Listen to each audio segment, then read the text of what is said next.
Mid-Murray Council would like to acknowledge and pay respect to the traditional custodians of the land, the Ngadjuri, Nawong, Nangaraku, Narkat, Ngarrindjeri and Paramak peoples of the Mid-Murray lands and waters.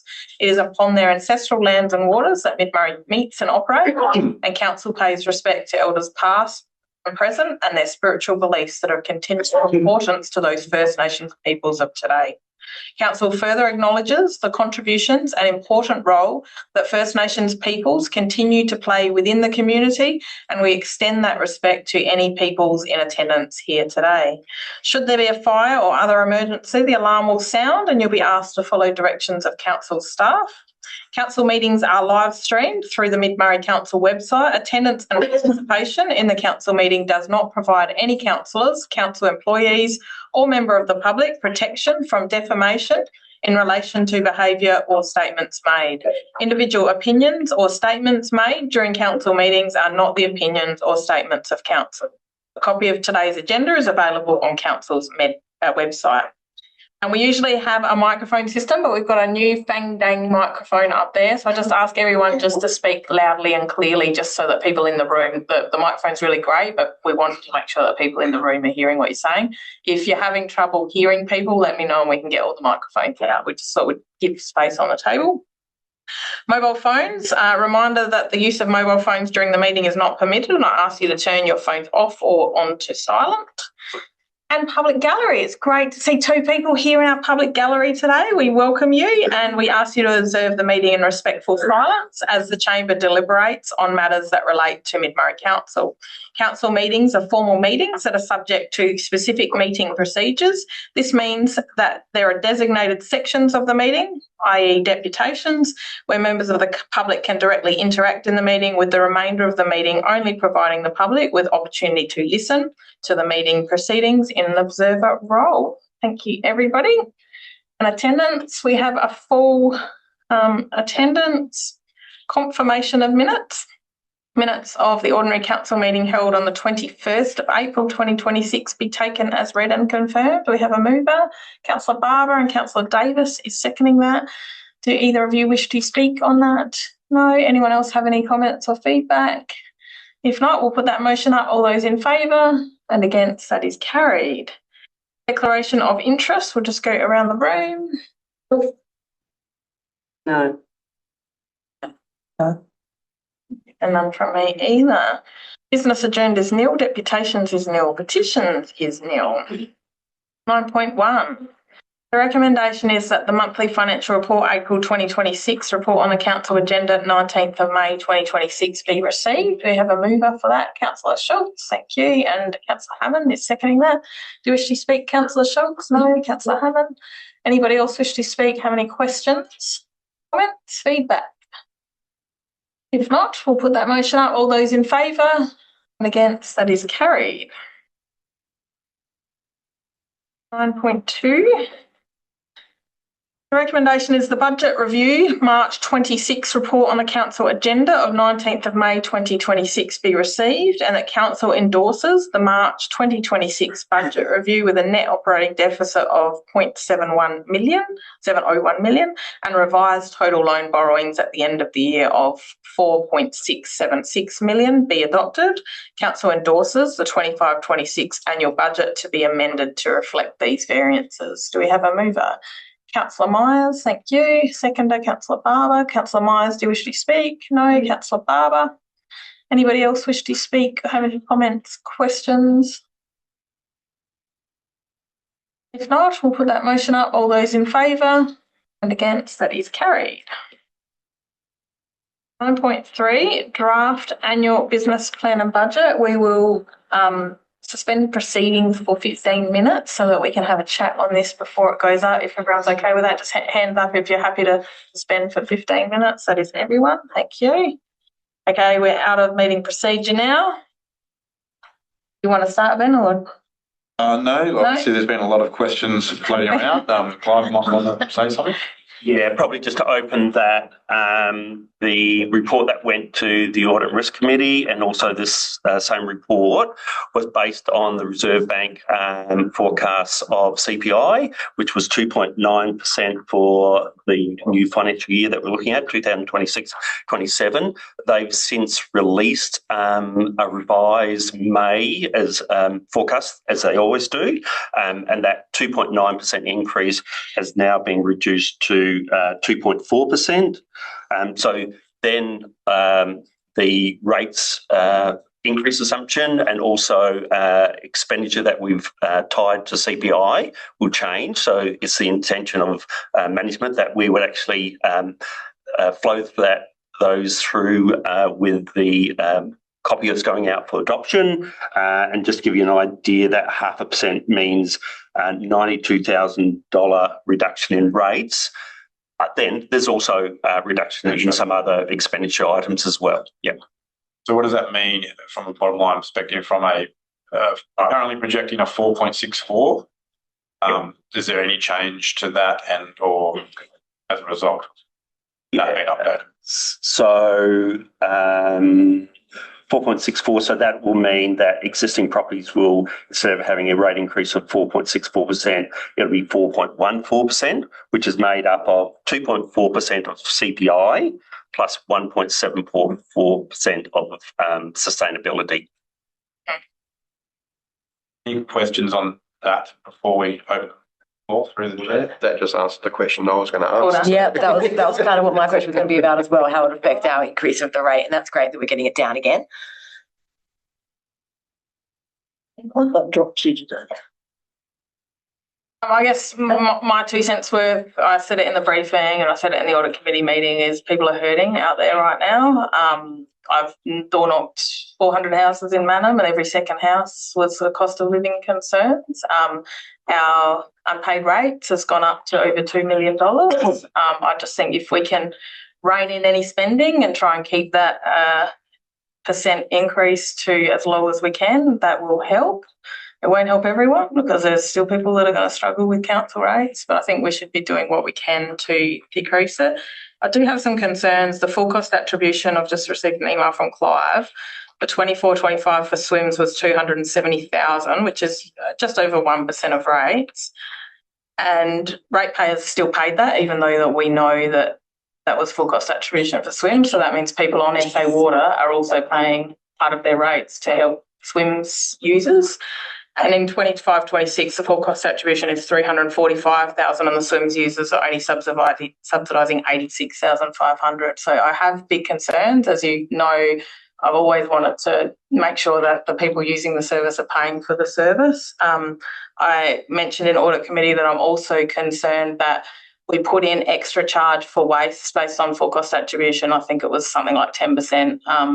Or $200,000, and we never gave the general rates a credit of that $200,000. So we unofficially made another, like we're making money on full cost attribution where it's meant to be cost neutral. If we're going to charge extra for it, we should be taking back. So I still think there's a bit of work that we can do to make sure that we're collecting it from the right people. I have concerns that SCOSA says that you should be paying. Now we know that it's there and we're still not charging. I just wonder about the legality of that.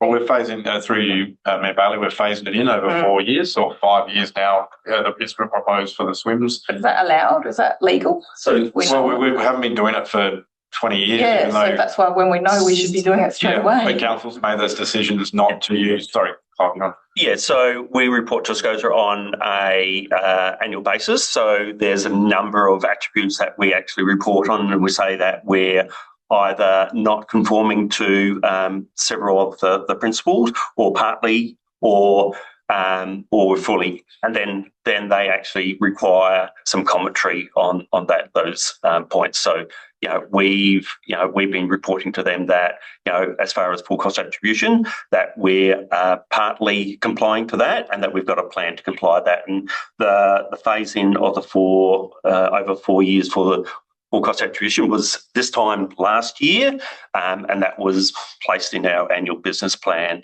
So it was my understanding that the actual cost was still going to swim, so it was going to decrease all of their funds while we weren't charging extra. So I had no understanding that general ratepayer was still paying. And one of the councillors said the other day, how much do you get charged to clean out your septic every 3 months? Like, It's 400 you're and paying for something that dollars. and you're subsidising swims. I just don't think that's on. So that was a report went to council, and council could have.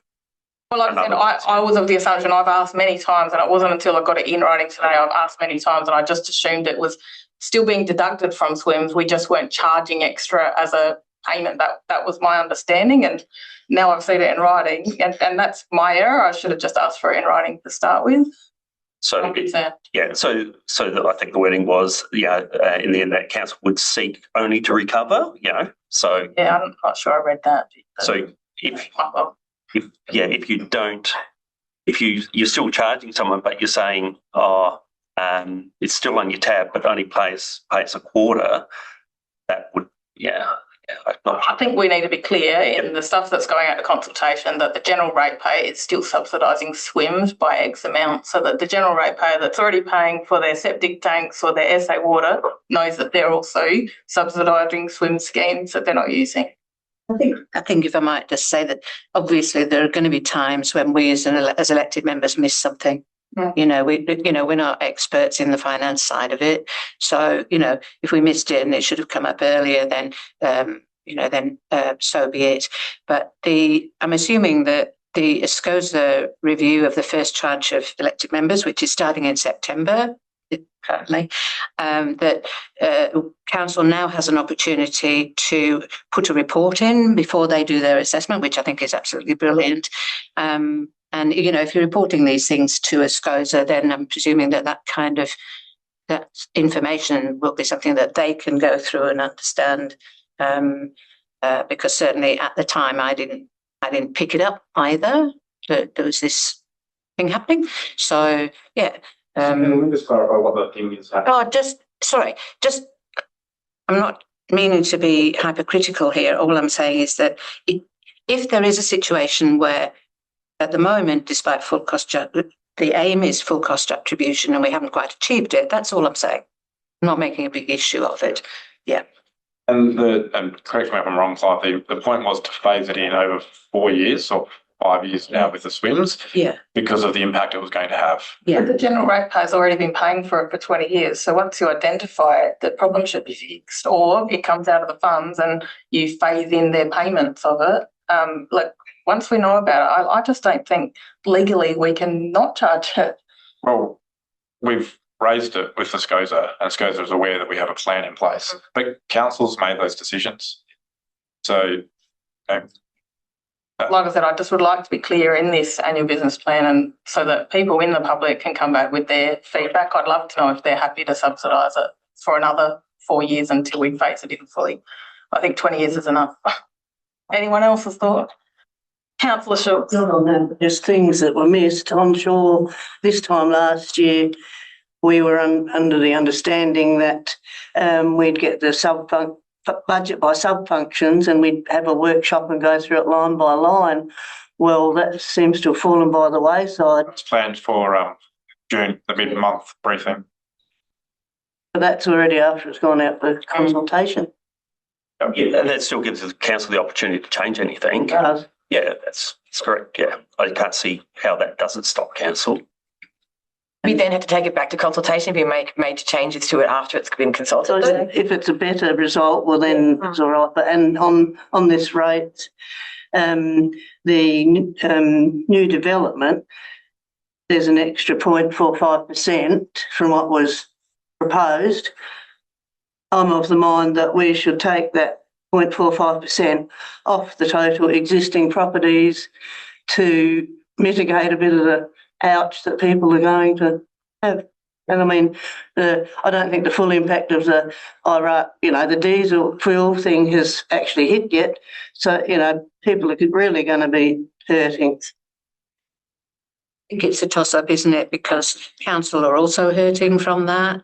It's tricky, I think, to balance what we're going to do in relation to the ratepayers and what we're going to do in relation to service delivery by council. True, but yeah, it's tricky.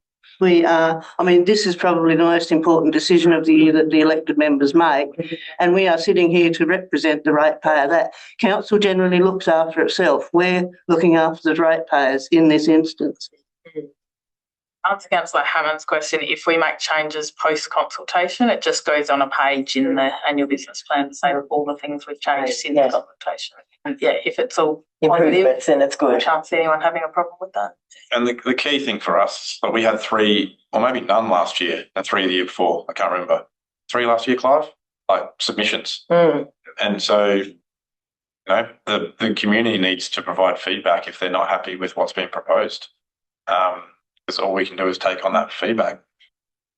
Obviously, we've got a lot. The thing is, if councillors and the mayor with an accounting degree don't understand things, like I did not understand that our general ratepayer was still paying for swims until I got the email today where it was nice and clear. If I can't understand, how does a general ratepayer understand that feedback? Because we are such a regional area, I know a lot of regional ratepayers would be upset with that because a lot of places don't have town water in our region. We have so many rural properties where we all have to maintain it ourselves, with septics being outdated now and environmental cycles being what we are encouraged to do. That's a $20,000 investment just getting that if it needs updating. And they only give them a life of, say, 10 years.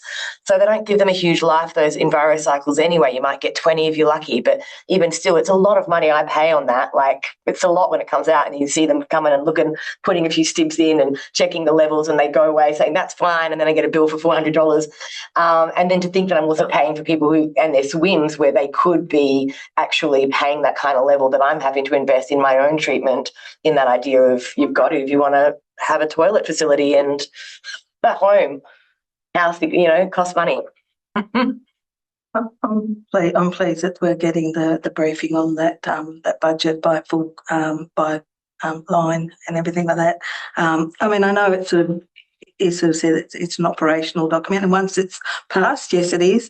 But at the moment, it's still a strategic document and informs all these strategic sort of plans. So it may have prevented a lot of the, a whole lot of questions that have sort of come, and please explain and sort of stuff like that, because we haven't got that understanding of that. So I'm pleased that it's happening, and I'm pleased that we can make sure changes if we sort of find them. So awesome.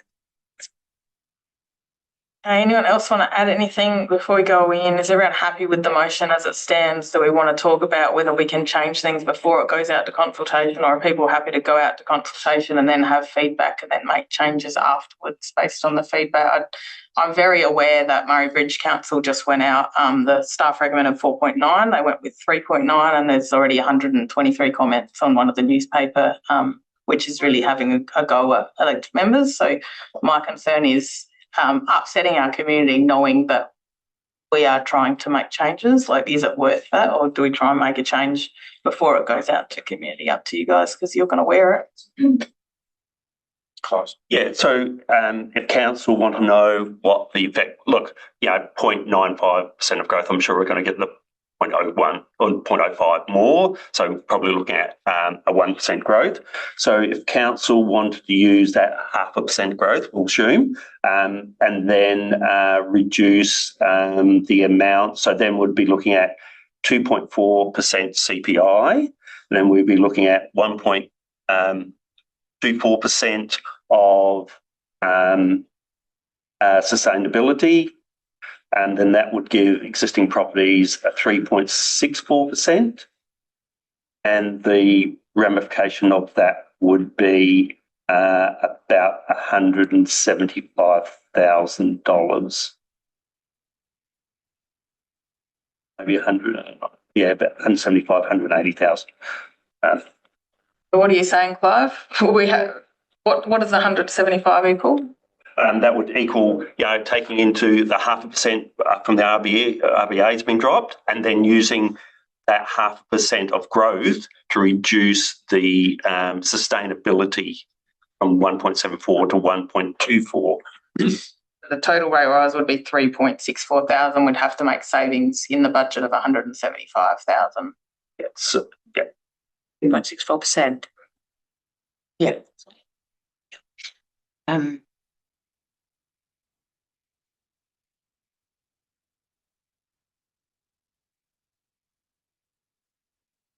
16 seconds. 16 seconds. I like that. Or you can extend it. Yeah. So what's everyone's feeling? Are you happy to go ahead with the meeting, go back into meeting procedure? So at the moment it's 4.64 and Clive's saying to get it down 1%, we'll just have to find $175,000 in savings. It's still above CPI, but just better. Yeah. It'd be good. Long-term value plan does have a sustainability Yeah. component of it. Yeah. For the last year. So it looks like The lower rate. we would like to make changes. Is there a proposed motion change Not for this one. to do what Clive is saying? We can make it up as we go. All right, we're back in meeting procedure now. The recommendation is the draft 26-27 annual business plan and budget report on the council agenda 19th of May 2026 be received, and council endorses the draft 26-27 annual business plan, budget and rating policy, attachment 1, 2 and 3, and recommends that it be approved and released for public consultation in accordance with public consultation policy. Comma.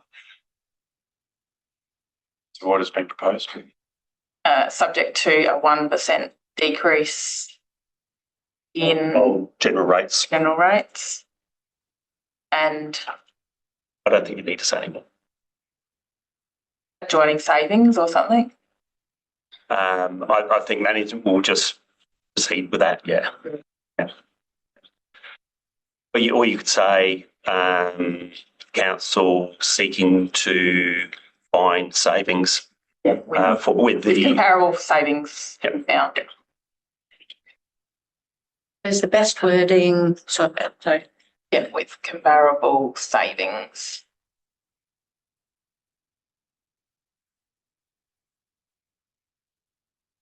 You happy with that? Oh, subject to a 1% decrease.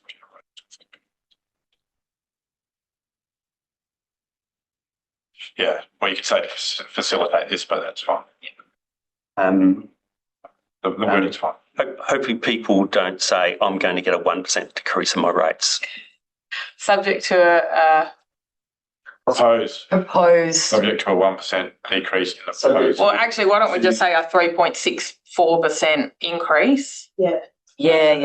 So if you still, it will be a total rate generate increase of General rates. 4.59 because you've got to take in. Yeah, so I wouldn't put that in because then that takes into growth. Yeah. So I think subject to a So maybe subject to the general rate increase of 4.59%. Yeah, then people are going to report on that. Yeah, and in the brackets you'll say existing properties 3.64%. so no, yeah, so subject to a general no. Please go back, Carol. Yeah. To existing property general rate increase of 3.64%. My advice is you don't put 3.64 there. Mm-hmm. What is the intent is that you want to decrease the proposed. You could say with amendment of reducing the general rate increase by 1%. Mm-hmm. Yeah. Yep. That sounds good. just read that again for Gary. One more time. The amendment of reducing the general rate increase Yeah. by 1%. The proposed Yeah. general rate increase. Yeah.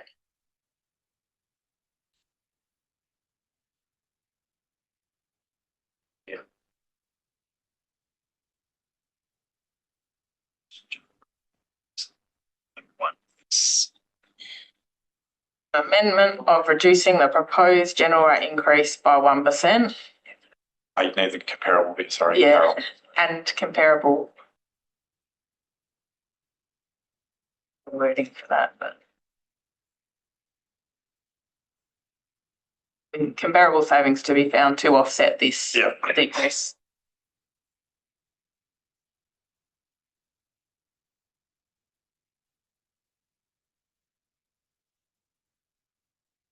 Yes.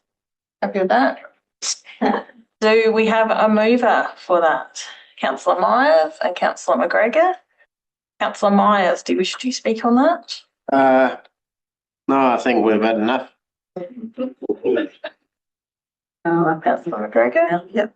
Anybody else wish to speak on that? Councillor Schultz? To reply, but in the draft annual business plan and budget on page 68 of the agenda, there's a few mathematical errors in the change in the average per rateable property.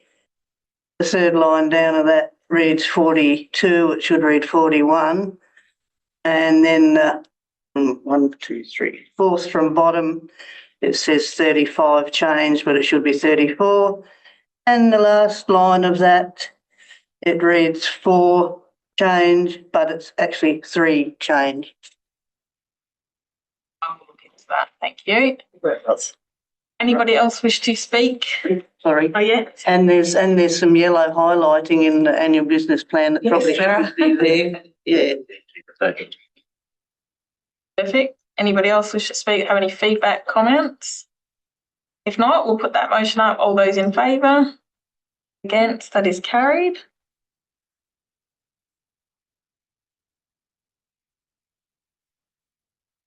Draft long-term financial plan.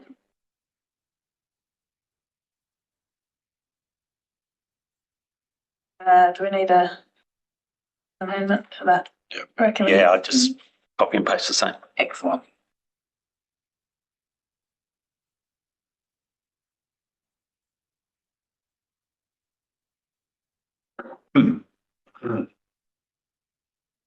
So all we have to do is add 426, 27 to that.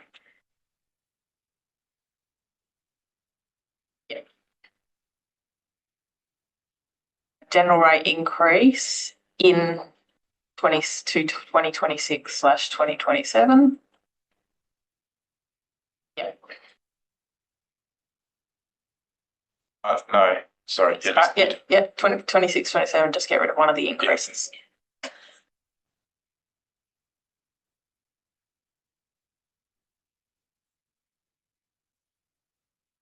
All right, there's a recommendation, the draft long-term financial plan 26/27 to 35/36 report on the council agenda 19th of May 26 be received. Council endorses the draft long-term financial plan for 26/27 to 35/36 for public consultation in accordance with council's public consultation policy, with an amendment of reducing the proposed general rate increase in 26/27 by 1%, with comparable savings to be found to offset this decrease. Councillor Schultz is moving that. I was just going to say it probably won't be possible to find those savings in the 24 hours I've got to redo all the schedules and all the documents. So, The negative line. yeah, okay, yeah, just put negative expenditure. So just so remember, I just want to be clear on that means, because obviously there's a whole heap of work that needs to be required to do that. So Clive can put a line in there with a negative for the dollar figure, and that would then make the sums flow through. And then we would identify, which we did in budget review 1 last year, and identified the. And that line will be titled something like, savings to be achieved due to council's motion and the motion number. Councillor Schultz, you're okay with that? Yep. Beautiful. Have we got a seconder? Councillor McGregor, thank you. Councillor Schultz, do you wish to speak? No. Councillor McGregor? Yep, I do. I just want to just to say we are in such a better position than we were when we first started this, and I know that it seems that we're really critical of staff and asking a lot of questions, a lot of sort of stuff, and I just want to sort of thank the staff for all of their time, and I know it's not easy. It's been challenging for staff and elected members, but thank you. You've done. Yes, and being that I witnessed both Ben and Clive here at least 7:30 last night, and who knows what time Clive stayed, and he was still answering emails at midnight. The effort that our staff have put in have been amazing, and agree, like sometimes we get quite robust in our debate, but we're doing it for the right reasons. Any further comments, feedback in relation to the long-term financial plan? Councillor Twichik-McPeak. Yeah, I'm not suggesting an amendment to the motion, but at Audit and Risk, they noted on this topic the global uncertainty, and that's, everything we're doing at the moment is subject to that. So I just wanted to note it. I'm not suggesting a change to the motion necessarily, but I just think, and I think there's some mention of it in the text, but it's worth really noting that this is hitting council hard as well. And I do think we'll get feedback on that. If it's not officially through the process, it will be on Facebook or on the Murray Bridge News when they put out our rate rise. So. I wasn't meaning to people, I was meaning to actual council functions as well. It's important to note that there's huge costs associated that are connected to the impact of the Middle East war. Yep. Any further comments or feedback on that item? Anyone wish to speak? If not, we'll put that motion up. All those in favour? Against? That is carried. Thank you. 1.5, the recommendation is the Ready Community Software Upgrade Report on the Council Agenda 19 May 2026 be received. Council endorses the CEO's exemption from market approach for the upgrade of Council's corporate software from Synergy Soft to ReadyTech in accordance with Council's procurement policy, as the agreement to upgrade the software is an extension of the current service provision and the knowledge of the current provider of Council's software environment presents efficiencies and cost savings. Do we have a mover for that? Councillor McGregor and Councillor Warhurst is seconding that. Do you wish to speak, Councillor McGregor? I just think that's really good that we're, improving or getting with the time, and hopefully that will sort of make it easier. I know in the early times, probably not. That we wish we go back to the old way, but I think moving forward, it's a good thing. Thank you, Councillor Warhurst. You speak. My only thing is maybe we do really need to consider records management to be included, because by reading this, I'm assuming the whole of Synergy Soft is being revoked in 2030. Is that what it was? In 4 years? Yeah. That's correct. So we need to make sure that records is ready to be collecting it all. So allowed for the conversion and the moving over to a record system. So I think a lot of the corporate providers of software in local government have tried to do a record system, and I think they've all got their fingers burnt because of the complexity of because the software providers go across all states basically, and because of the records management is so different and the requirements of it, it just does their heads in, I think, basically, and it costs them a lot of money. So what will happen is with the ReadyTech, so we'll look at an SQL solution, and they will be able to have links plugged into our new modules that they've made. They've assured us that it'll be SQL compatible, but we're going to a SQL cloud solution, and then that will open up the selection for us with a rates system as well.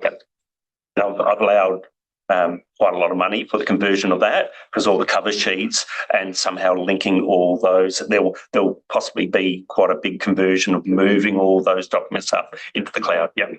I'm not underestimating that task. Lovely. My question in regards to that, you're envisaging probably having to employ some records people to be able to do that extra work. Yep. Yeah. So as per the report, I put some dedicated resources, and every module that we will convert may need some different type of assistance. So basically, you've got someone working full time, and you say, hey, we're going to convert the rates system. Your module's up next, and we'll need 40% of your time for the next 3 weeks.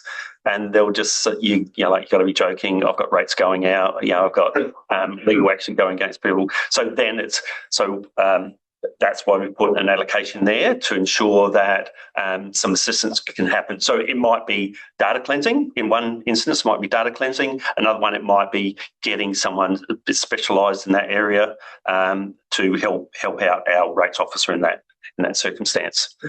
And the data conversion and ensure that it's clean and suitable is our responsibility. If we go back and say, you've converted the data, but it's not quite correct, and they'll kind of say, well, you had a reasonable period of time will have to charge you for that rerunning or reconversion of it. So it's important to get everything right the first time, basically. Yeah. And not to add extra stress, like changing a system stressful enough for some people. So Alexandriana's finance department, over a period of 2 years, everyone left because there was just too much stress put on the workers. Yeah. Very good. Thank you. Anyone else wish to speak on this item or have any questions, comments, feedback? If not, we'll put that motion. Did you have something? No? No, I was only going to say money. Sorry. Money well spent. Yeah. Yeah, I agree. Yeah. All right, we'll put that motion up. All those in favour and against, that is carried. Is this happening, Clive, after your retirement? Something like that. Yeah, it's a reasonably big project. Yeah, so yeah, if you're going to stay, we're going to stay.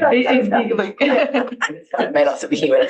Item 10.1, the recommendation is the Infrastructure and Field Services Summary Report, May 2026, on the Council agenda, 19 May 26, be received. Do we have a mover? Councillor Barber, thank you, and Councillor Tochick-McPeak, thank you. Councillor Barber, do you wish to speak? Just through the Mayor, once again, a very good detailed report, Dave. It's, quite extensive. Thank you. Councillor Tochick-McPeak, do you wish to speak? No? Yeah. And I just want to say, I know that the people are going to be very excited in Tunkillo about the Harrogate Road and the Blackheath Road, getting all those things done. That's just going to be making a lot of people in that area very, very happy to see those upgrades. Okay, and Truro is very excited about their swings too. Councillor Davis. Just a question with the Morgan toilets. Is there a camera anywhere near them? Because this happens a lot. There's a lot of graffiti happening on that toilet. So is there any way of deterring or having a sign that says it's in the news today about cameras here or something to sort of deter people from graffitiing the toilets? Because it happens a lot, doesn't it, Dave? Through the chair, it's probably very difficult to for placement at a toilet. We have had it at Purnong once before because we had a lot of vandalism there over Christmas. So we actually had a spot where we could actually shine back onto the toilet. We'd have to investigate whether we could do it. Sometimes when we put cameras up there, the cameras get vandalised. So it's unfortunate that has another matter. Yeah. But we can investigate that if we can. Put a sign there saying there is cameras, even if there isn't. I don't know, something to sort of. If you put a sign there, I suppose people don't see the camera, then they think they're being filmed when they're in the toilet. So it's actually giving them an assumption that I don't know. You can get fake cameras you can put up there. Something to just deter it because it happens a lot. It's very disappointing. And costly. They will take that on notice. Yeah. Any further questions, feedback? Anyone wish to speak on this item? If not, we'll put that motion up. All those in favour and against, that is carried. Point 2, the recommendation is the annual review of Council's valuation schedule report on the Council meeting agenda be received. Do we have a mover for that? Councillor McGregor, seconder. Councillor Barber, thank you. Councillor McGregor, do you wish to speak? No. Councillor Barber, no. Anybody else wish to speak? Have any comments, questions, feedback? If not, we'll put that motion up. All those in favour and against, that is carried. 10.3. The motion is, the recommendation is Riverland Paddling Marathon Morgan Riverfront Major Event Application Report on the Council agenda. It's got the wrong date. Yeah, that was my be received. We'll just change that to the 19th of May. Approval will be granted to enable the Marathon Canoe Club and the Lions Club of Morgan and District to hold the Riverland Paddling Marathon event at the Morgan Riverfront Precinct on the 9th of June 2026, subject to general conditions of Council's major event permit. Approval will be granted for vehicles associated with the organisation of the event to drive and park their vehicles on the lawn area of the Morgan Riverfront Precinct, Morgan, and the CEO be authorised to make minor amendments to the event application. Look at that, Carol. Thank you, Carol. It's good. She's quick. You've got. I don't know. I can handle the pressure of changing things. Very good. Do we have a mover for that? Councillor Myers, thank you, and Councillor Davis is seconding that. Councillor Myers, do you wish to speak? Councillor Davis, do you wish to speak? Just that this event's been going for many, many years, and so it's a regular thing that happens, and the marathon, I think it's fantastic, and it's just a really good thing for Morgan. Excellent. Just through the chair, it might not actually happen because they don't have enough participants at the moment. Get out there and promote it. Notification that there's limited numbers uptake, but we'll just wait to see what happens with it. Disappointing. Because I did have a question in regards to it of like whether Destination Riverland in those places, do they do like a piece on this because it has been going for so long, like some kind of promotion like that within the tourism sector for this Riverland Marathon could be really good to give it a bit of a bounce up, especially considering now what you've, that was going to be my question before you just said that the numbers were down, but sometimes when the events have been going for so long, they just, you know, they get a lacking of interest until some kind of tourism thing promotes it and then it all of a sudden has a resurgence, you know. We'll pull up with our tourism manager to see if we can get those places to promote it. Any further feedback, comments, questions on that item? If not, we'll put that motion up. All those in favour and against, that is carried. 10.4, the recommendation is the Sedan Swap Meet Major Event Application Report on Council Agenda 19th of May be received and Council provide event support to the value of $225 to the Sedan Swap Meet as sponsorship in accordance with Council's event management matrix. Councillor Schultz is moving that. Councillor Hammond is seconding that. Do we wish to speak, Councillor Schultz? Just that it's picking up steam from, you know, after COVID and that, and they're getting bigger and bigger again. Looking good. Councillor Hammond, do you wish to speak? No, just that it's a great event and it's good to see it, yeah, building momentum. Anybody else wish to speak or have any questions, feedback? If not, we'll put that motion up. All those in favour? Against, that is carried.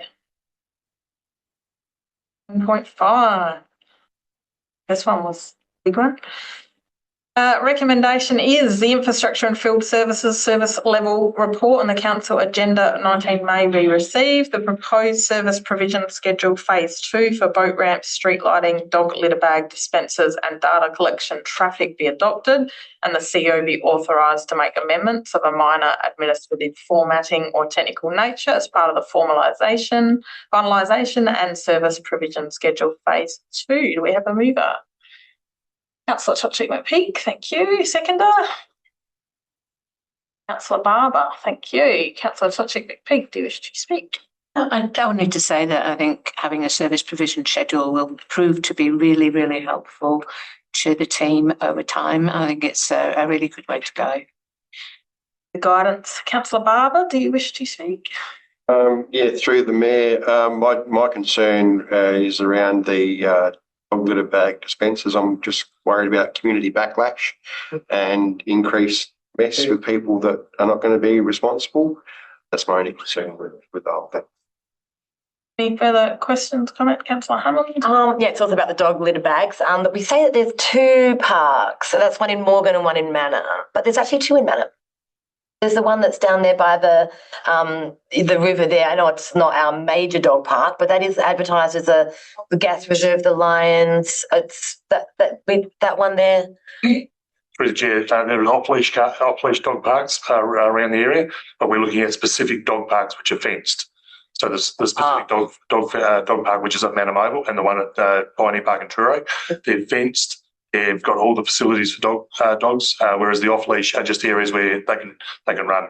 Okay. So we're looking at just the only dog parks that are actually fenced. Okay. I guess my only concern in regards to that is on the riverfront of Manor, especially being our major precinct area. I think one of those parks, I know we don't want to do it at Marianne Reserve, but if you think about how many dogs go to Marianne Reserve comparative to our dog park, I think we'd see a lot more tourist people with their dogs on the riverfront than we would up at the showgrounds. Just as a comment as a dog owner that I know not many people go to that park as much as they do the one by the river, even though it's not one of our fenced parks, it is one of our most populated by dog walkers. And I don't know, I just think for out of town, I'm a responsible dog owner that always has my bags in my little pouch that Prince wears and, I'm responsible with it. But I think when we have sometimes people that are tourists or coming through the area that aren't regular local walkers in our area that are coming in on a houseboat holiday or something like that, visiting a friend at the park, just having it in our most populated area of dog traffic could be considered if we're reducing them so many. Like we're going from 40 down to 2. And I think we're going to see a lot more poo. I would have thought that tourists and the like, who you say, would bring their own because they don't know where there's going to be one. Yeah, so I think at some stage you have to go. Yeah, people should be. We don't give them a kitty litter for their kittens. So yeah, we've got dog parks where we'll have the dog bags.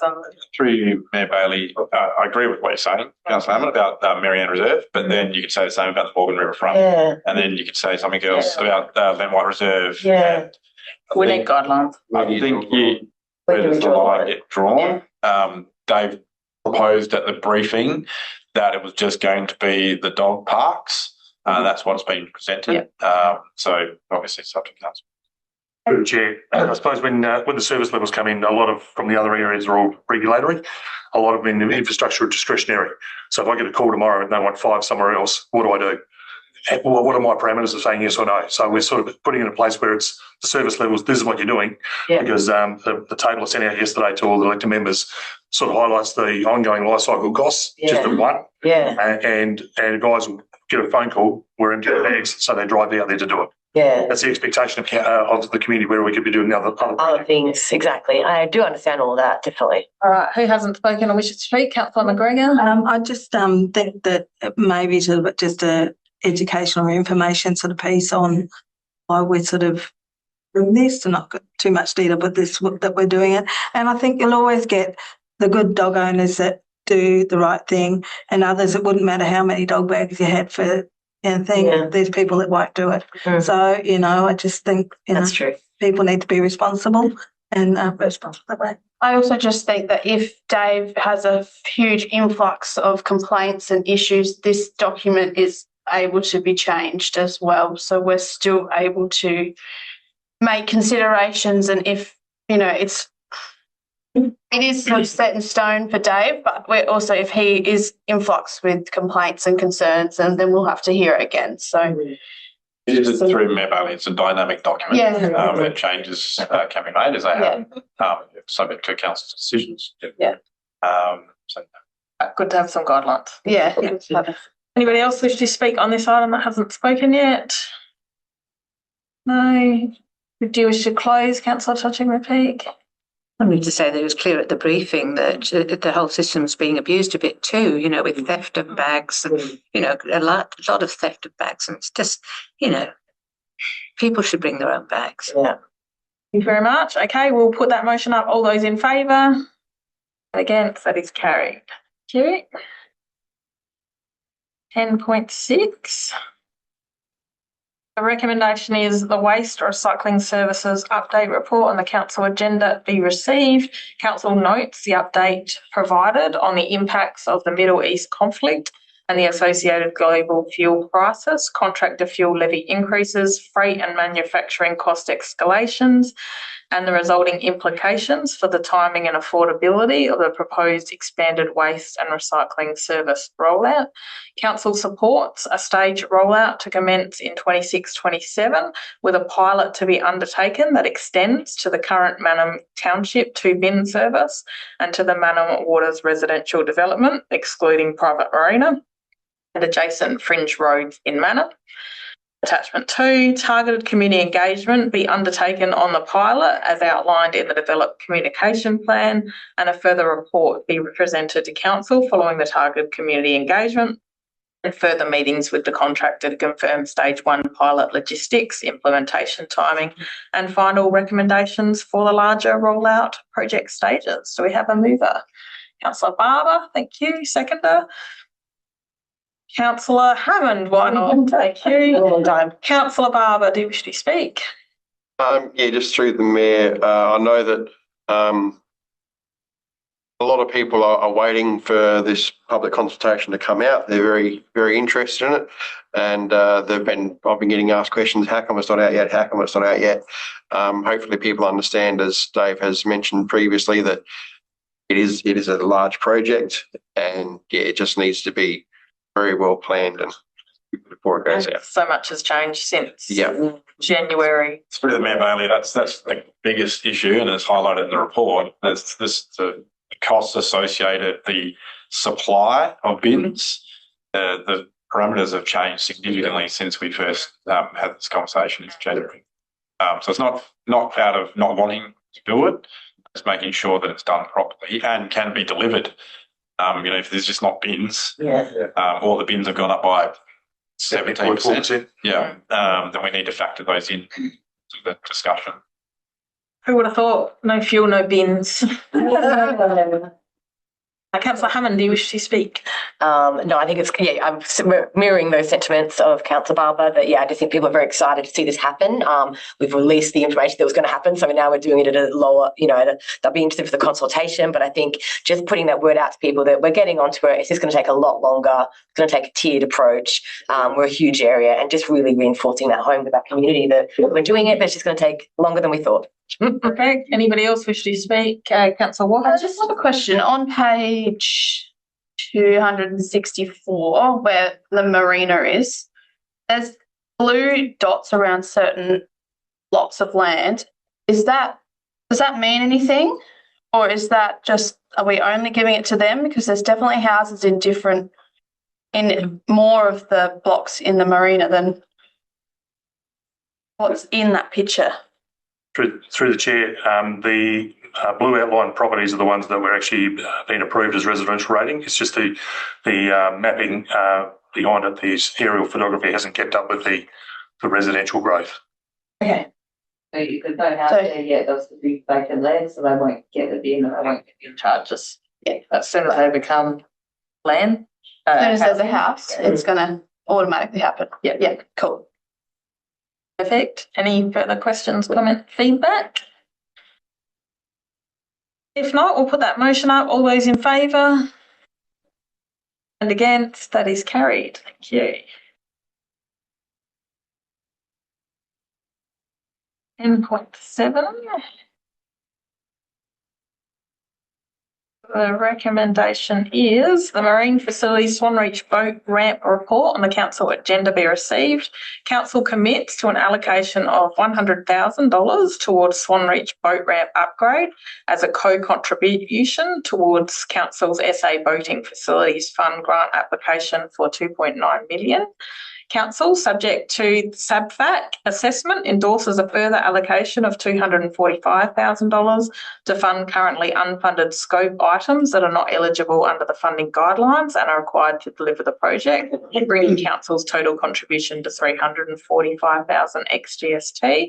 Council notes project funding of $1.3 million committed by the Department of Environment and Water and $2.9 million requested from SABFAC, and Council's contribution as outlined above, and notes Department of Infrastructure and Transport is a responsible landowner for the old wharf retaining wall, and Council will continue to seek $360,000 from that department for those remediation works. Council authorises the CEO to confirm Council's funding commitments with SABFAC if the grant is successful, and to progress the necessary administrative actions to enable delivery of the project, with a further update report to be provided to Council once funding application outcome is advised. Do you want us to suspend if that up to the, because there's been a couple of questions on this. There's been a few questions on this item. Does anyone feel like they haven't got enough information that we need to suspend, or are you happy to go ahead and ask the questions in the meeting? Everyone happy just to go ahead? Okay. Someone want to move? I just want to provide one piece of information that on Friday we found out that we were successful for the $2.9 million. I've had a heart attack. From another million. So we just received the notification on Friday, so after the agenda had gone out. So that's pretty exciting. That's great. So currently we have $4.3 million in funding that we've received from DEW and SABFAC. Right. So on that, someone want to move this item? Councillor Myers is excited to move it. I'm sure Councillor Barber is part of Swanreach. Would you like to second it or no? Yeah, Councillor Barber has twisted your arm. Councillor Myers, do you wish to speak? Only that it's been a long many years that I've seen the Swanreach boat ramp going to be built. Yeah, and how exciting that it's not going to cost ratepayers very much. Yeah. Councillor Barber, do you wish to speak? Through the Mayor, I attend the Swanreach progress meetings, and there's been a lot of discussion about this over the last 3.5 years that I've been attending their meetings. I think they'd be very, very happy with this outcome. And I know that in comparison, the $345,000 that council are committing is quite small. I just had one question, like, is this quite within our budget that we can afford to spend this? Through the chair, it's not budgeted for. So that's what the report is aiming to get commitment from council. So the $100,000 we're proposing to find that in savings for this financial year. And if unachievable, then to be making a budget allocation for next year. And as also for the 245, but I want to be clear that it is not included in the budget that we have because council hasn't made a decision on it. But we are asking for that to happen. We do feel that there is funding that we may be able to repurpose from the constraints program from another project to potentially offset some of the costs. And we feel like they're probably conservative costings as well. But we want to be clear and conservative on what could potentially happen. Yeah. But as you made the point, it's way less than 10% of a project. And it's not just a boat ramp, it's a precinct. It would be a very expensive boat ramp. And so, obviously, we would look to identify savings for a portion of it and reduce the actual cost. So, David, do you want to say anything more? Just in regards to the savings from the due constraints, we've been dealing with a project on South Punyaru with swims and roads, and basically we're investing in private areas. So we're looking at and the projects they've actually accelerated to increase significantly from their projected costs. So we're looking at redirecting some of those costs from the due project towards this project, and we've been in contact with due in regards to that. So that is an element that we're looking at to try and part fund some of this work. And just following on from what Ben said about being conservative, we know that projects are blowing out like crazy in councils. Do you think we'll be able to get it done with just that contribution? Through the chair, prior to going to SADVAC for funding and also giving consideration to 1.3 from due, we had a third-party assessment of the whole project, and there's a significant contingency in there. They also use the process of copper dams, which we wouldn't be using, so there's a lot of saving in that. So we've used that third-party analysis of this project as the cost basis behind the project, but we believe in the scheme of things that the project should be delivered within the parameters of the costs. Start it tomorrow. But it's a fact, like we know that there's, Well, the other boat ramp, we know we've had to cancel a boat ramp because it doubled in cost from when we got the grant. We don't want to see that happen here in Swan Reach again. We're confident in the costings at the time we got the costings. Yeah. Obviously, we've talked about the uncertainty.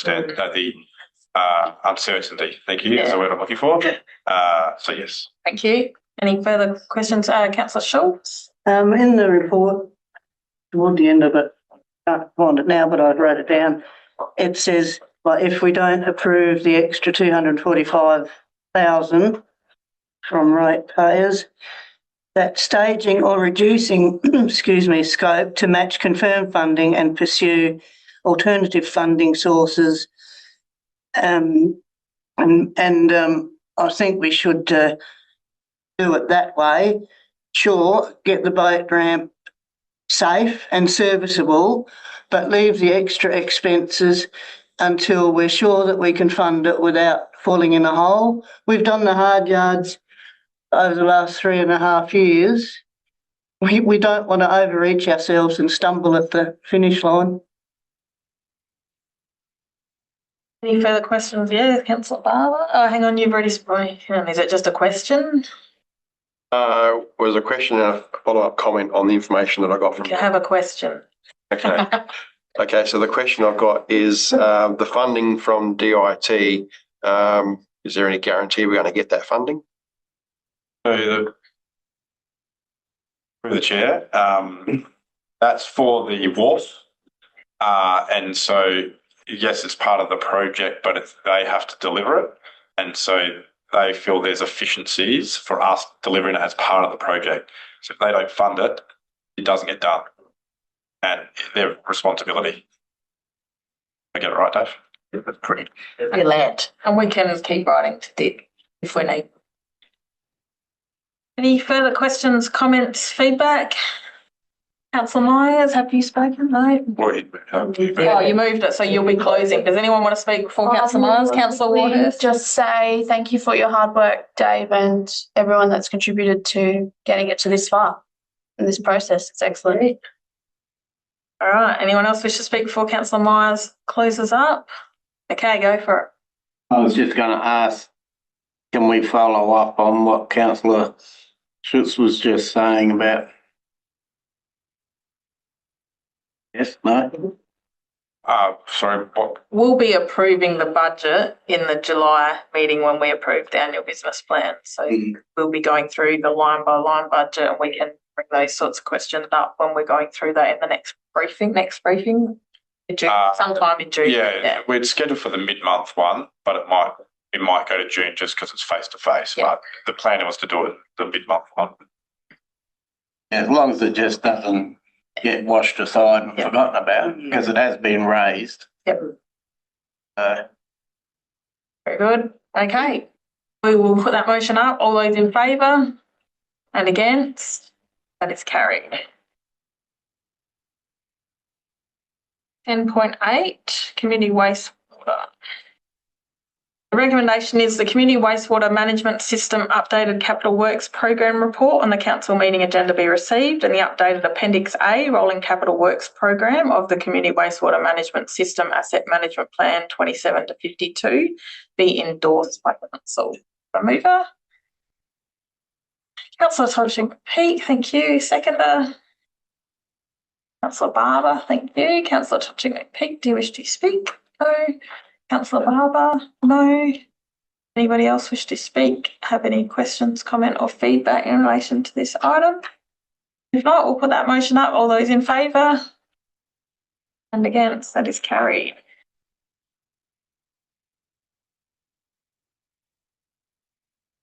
Then 10.9. Recommendation is the Tunkulo Battery Energy Storage System Project. Irredola Australia report on the council agenda be received. Council endorse the Native Vegetation Council approval for the removal of 2 trees at the junction of Blackheath Road and Electronet Road to facilitate access for the Tunkulo Battery Energy Storage System project, and the required significant environmental benefit offset associated with the approved tree be met by Irredola Australia. I'd suggest there's been some questions on it. Council want to suspend for 5 minutes to have a conversation, but that's just. Is everyone okay to suspend for 5 minutes? Just raise hands if you're happy to suspend for 5 minutes. Yes, perfect. All right, we have suspended from the meeting. Anyone wish to add anything to this? Councillor Schultz. A few questions. How old are the trees? What's the size of the trees? What types of trees they are? And then on the next subject is the money paid by Iberdrola, I think that's how you say it, to the I think it's on Iberdrola, them mob, to the SEB fund. It actually, so the money actually gets paid into a fund for the Native Vegetation Council to actually divvy up where they want. Well, they typically don't. I went to a forum about 18 months ago where there's millions of dollars in that fund and they haven't done much with it. So it just goes into a fund. And that's the concept. Yeah, because I thought that, you know, if you don't tree removal calls me, if you take out trees in one area, then the equivalent, like, you know, it's got to be replanted with new trees in that area, not up. Doesn't quite work like that because in the city, like a lot of that fund is coming from city developments and they just don't have the room to replant the trees there. So my argument when I was at this thing is you should be offering it to regional councils who are struggling and have all these reserves. I can think of one that is very close to someone's heart in this room where money could be put to that reserve to rejuvenate it, and it's, you know, it's simple for councils to have some money to do those sorts of things. Anyway, I'll keep advocating on that. Just a comment. I think it's important to know that this is the Native Vegetation Council approval. Yeah, so they're the agency. They've already approved it. And it's not normal process, but they've requested, or it's been requested that we endorse it. So it has been approved, but obviously we're bringing it to council's attention because of that request. We have answers to those questions, though. Thank you. Sorry. In response through the in the email I sent out last night, I actually did some roadside views of what those trees were. I did it last night. Not enough. I would just like to say with these things, I would love it if I know it's already been endorsed by the Vegetation Council, but when they're wanting us to then endorse it, things I'd like to see in the report is that information, especially when it comes to species, ages of trees, circumference of trees. Like, we're probably talking about pretty significant trees, I'm assuming there, because we don't have many big tall gums left in that Tunkillo Blackheath Road. There are quite a few big old trees in that little area of the hills. I think we've got to be really cautious when we remove trees, and I think especially at the moment what's going on in our state and how many trees are being removed in Adelaide right now, just because a golf course. And when we do it for development, we've got to be really cautious about when we're removing ancient trees for development purposes. And I think that kind of information we really need to see, so the ratepayer can see that it's been endorsed, it's for a thing that's going to go forward. But then so we just have an understanding of, and also a comment I'd like to make is that's Paramount Country. And I would love, if we are going to be tearing down trees, that the wood be offered first choice to Paramount communities for them to be able to use for cultural tool making, for stuff that they do. They often want the wood back from these old ancient trees to be able to do things culturally. Paramount has a corporation now that would be able to facilitate the control of removal of limbs of those trees if there is significant bits of wood that they would like to utilise for education and cultural purposes. They should be the first ones to get that wood. As opposed to just going to our council resources for wood, It's not our responsibility to cut down the trees. Sure, I know that.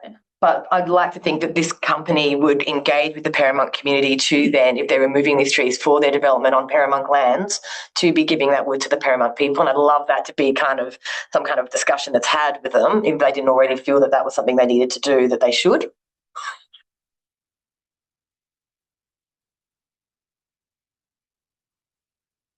Well, we can raise it with them, but it's obviously their. Yep, we'll raise it with them. Can you raise that? I've just quickly emailed out the tree stuff that Dave sent only to a couple of us last night. So if you have a quick look at your emails. Yeah, I didn't get it. Yeah. No, either. So we're still out of meeting procedure. We've got 43 seconds. Councillor McGregor. I just wanted to, because it's sort of normally because the approval's already been given by native beds, and normally it wouldn't come to council, but just they might not making us endorse it, but it's come to our thing. Given the costs are going to be borne by Iberdrola, if there was to be any, just given the sentiment around trade, particularly at the moment, and with not knowing if there was a review that had to take place, just to make sure that council's not liable for the costing of any of that. So I did flag that with Ben. So that was just Some additional wording. Good point. Good buzzing. Yeah. yeah. Get up, Ben. 6 a.m. Okay, our 5 minutes is up. Do we feel we've got some additional wording here to make sure that zero costs, and Ben your question will be forwarded on. Is everyone happy to go back into meeting procedure? Just nod of heads. Yes. Okay, we're back in meeting procedure. So the recommendation is what I read before, but point 3 will be all costs associated with any tree removal, including the required significant environmental benefit offset associated with it, be met by Iberdrola Australia, which covers us. Yep. Happy with that. Would someone like to move that then? Councillor McGregor is moving. Councillor Warhurst is seconding. Do you wish to speak on that? no. No. Anybody else wish to speak or have any questions, comment, feedback? If not, we'll put that motion up. All those in favour and against, that is carried.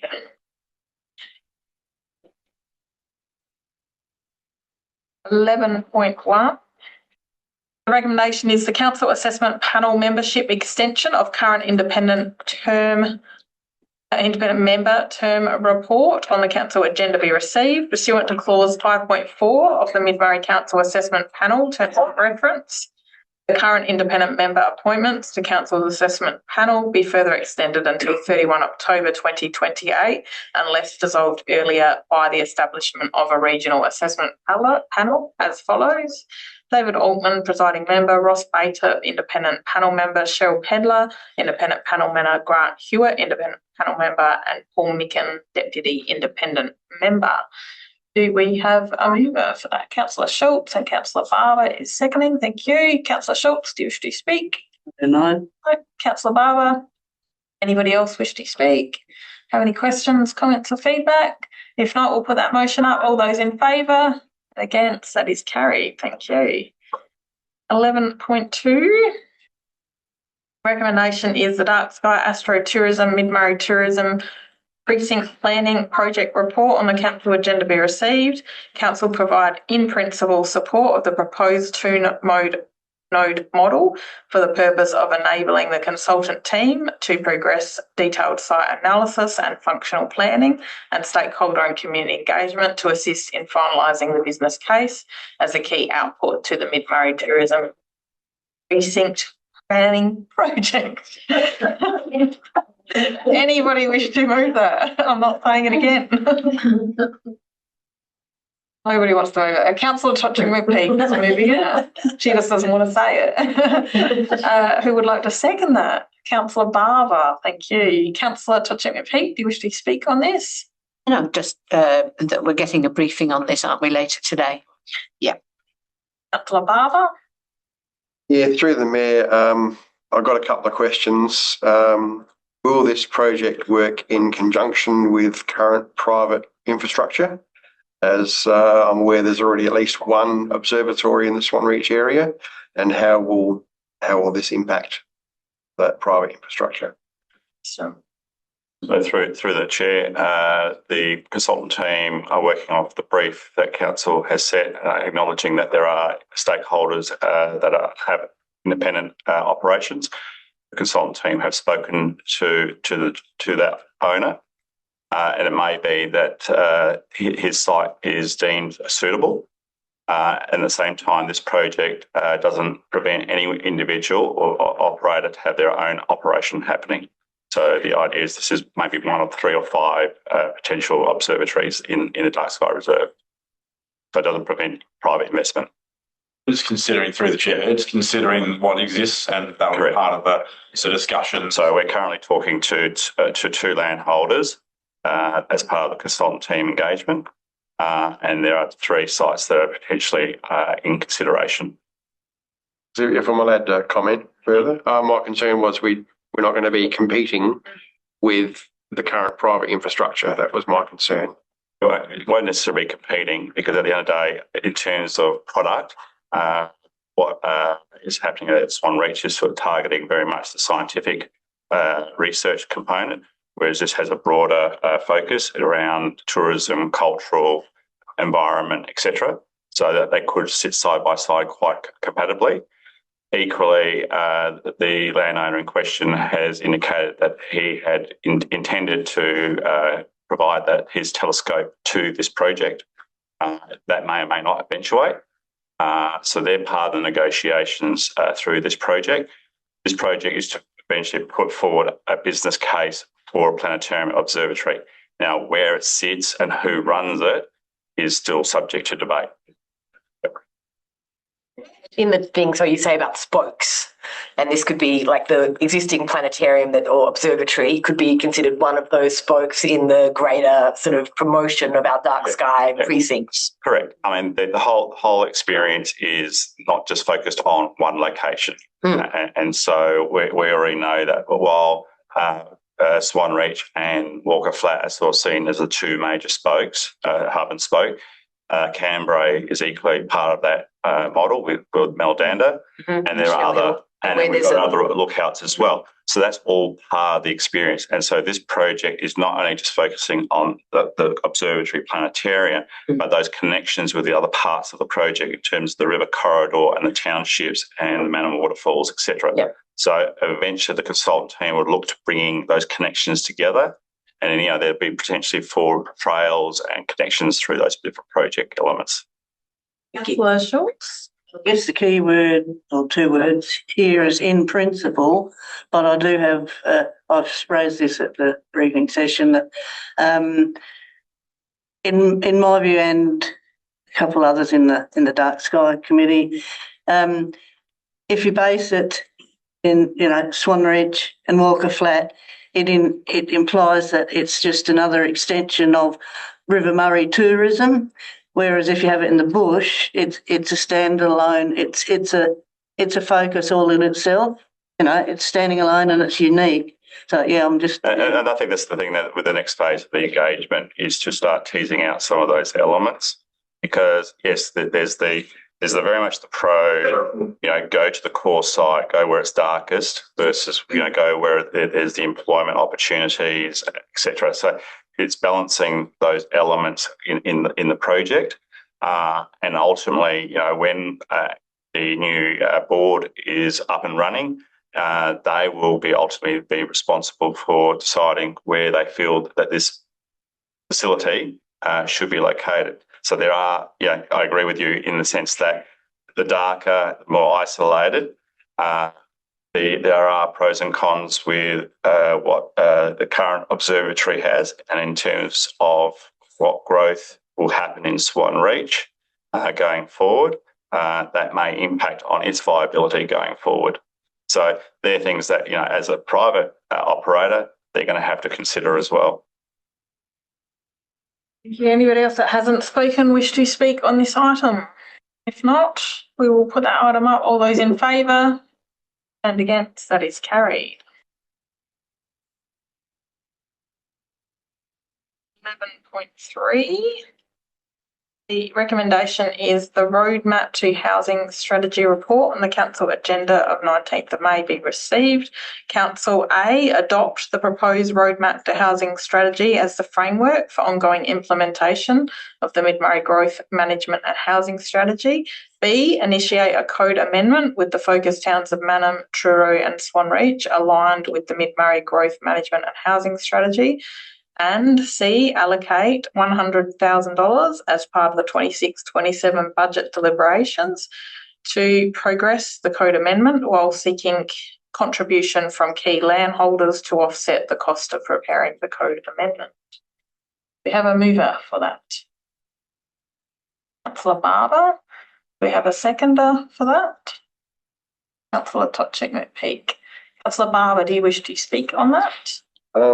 Yeah, through the mayor, and I might get shot down for this, but I'm going to be the devil's advocate. I'm just wondering, should Truro still be considered in this plan with them looking to move to a different council in the not too distant future? Through Mayor Valley, we can only base things on what is currently present. And so the strategy is developed on the Mid-Murray Council region, and that is what the current region is.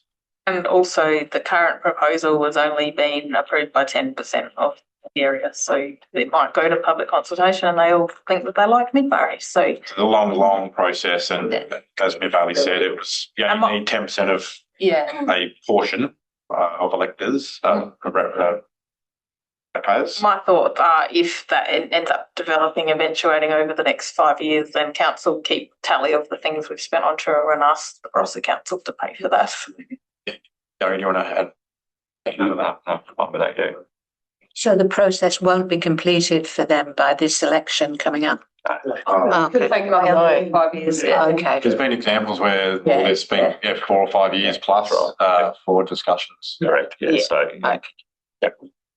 hang on, who seconded that? Did they already get Mandy Sagan? Yes.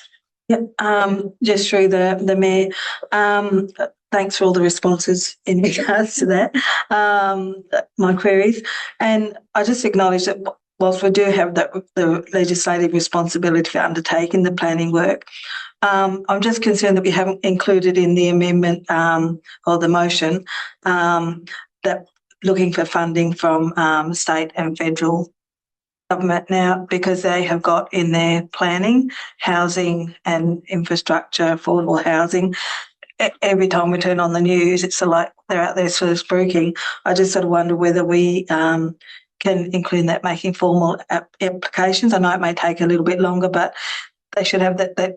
They sound like they're ready to fund a whole lot of stuff. So maybe we need to ask.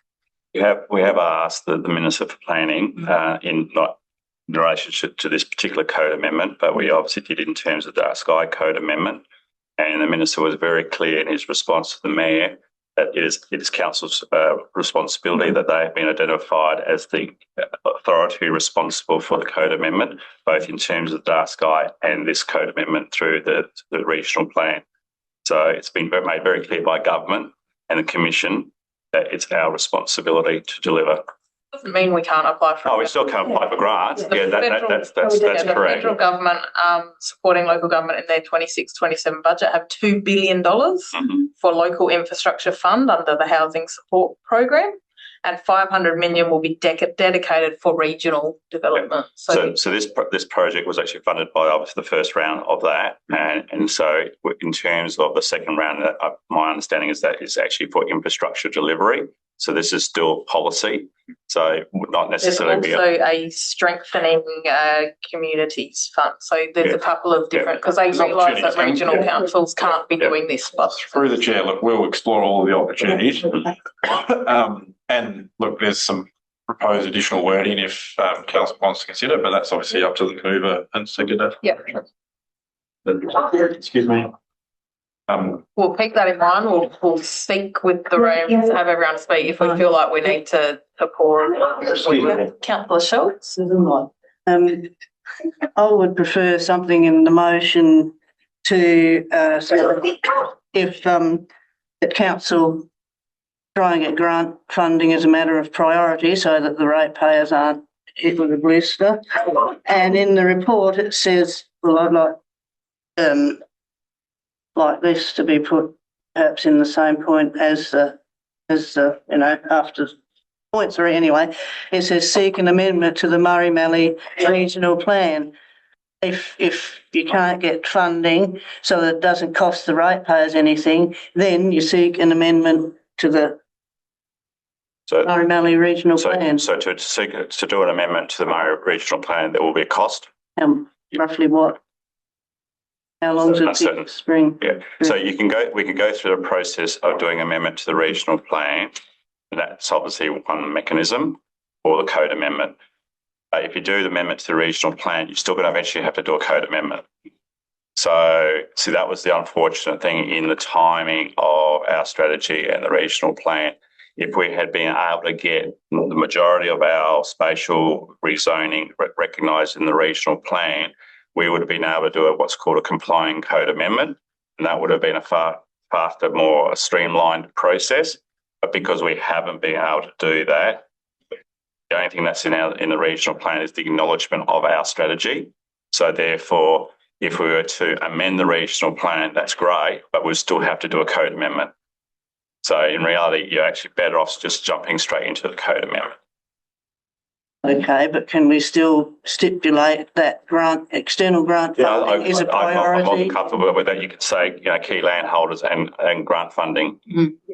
There is a slight adjustment up there if the mover and seconder, but Councillor Hammond can speak first. I was just going to ask, because we mentioned about these key landholders to offset the costs. I mean, who are we thinking of? It says it in the report. It does. Oh, yeah. Sorry.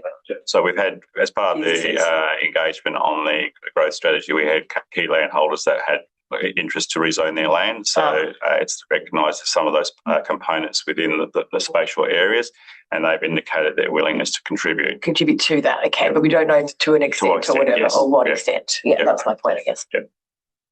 Thank you, Councillor Myers. I had 2 questions, but I'll thank Councillor Barber for taking care of the first one.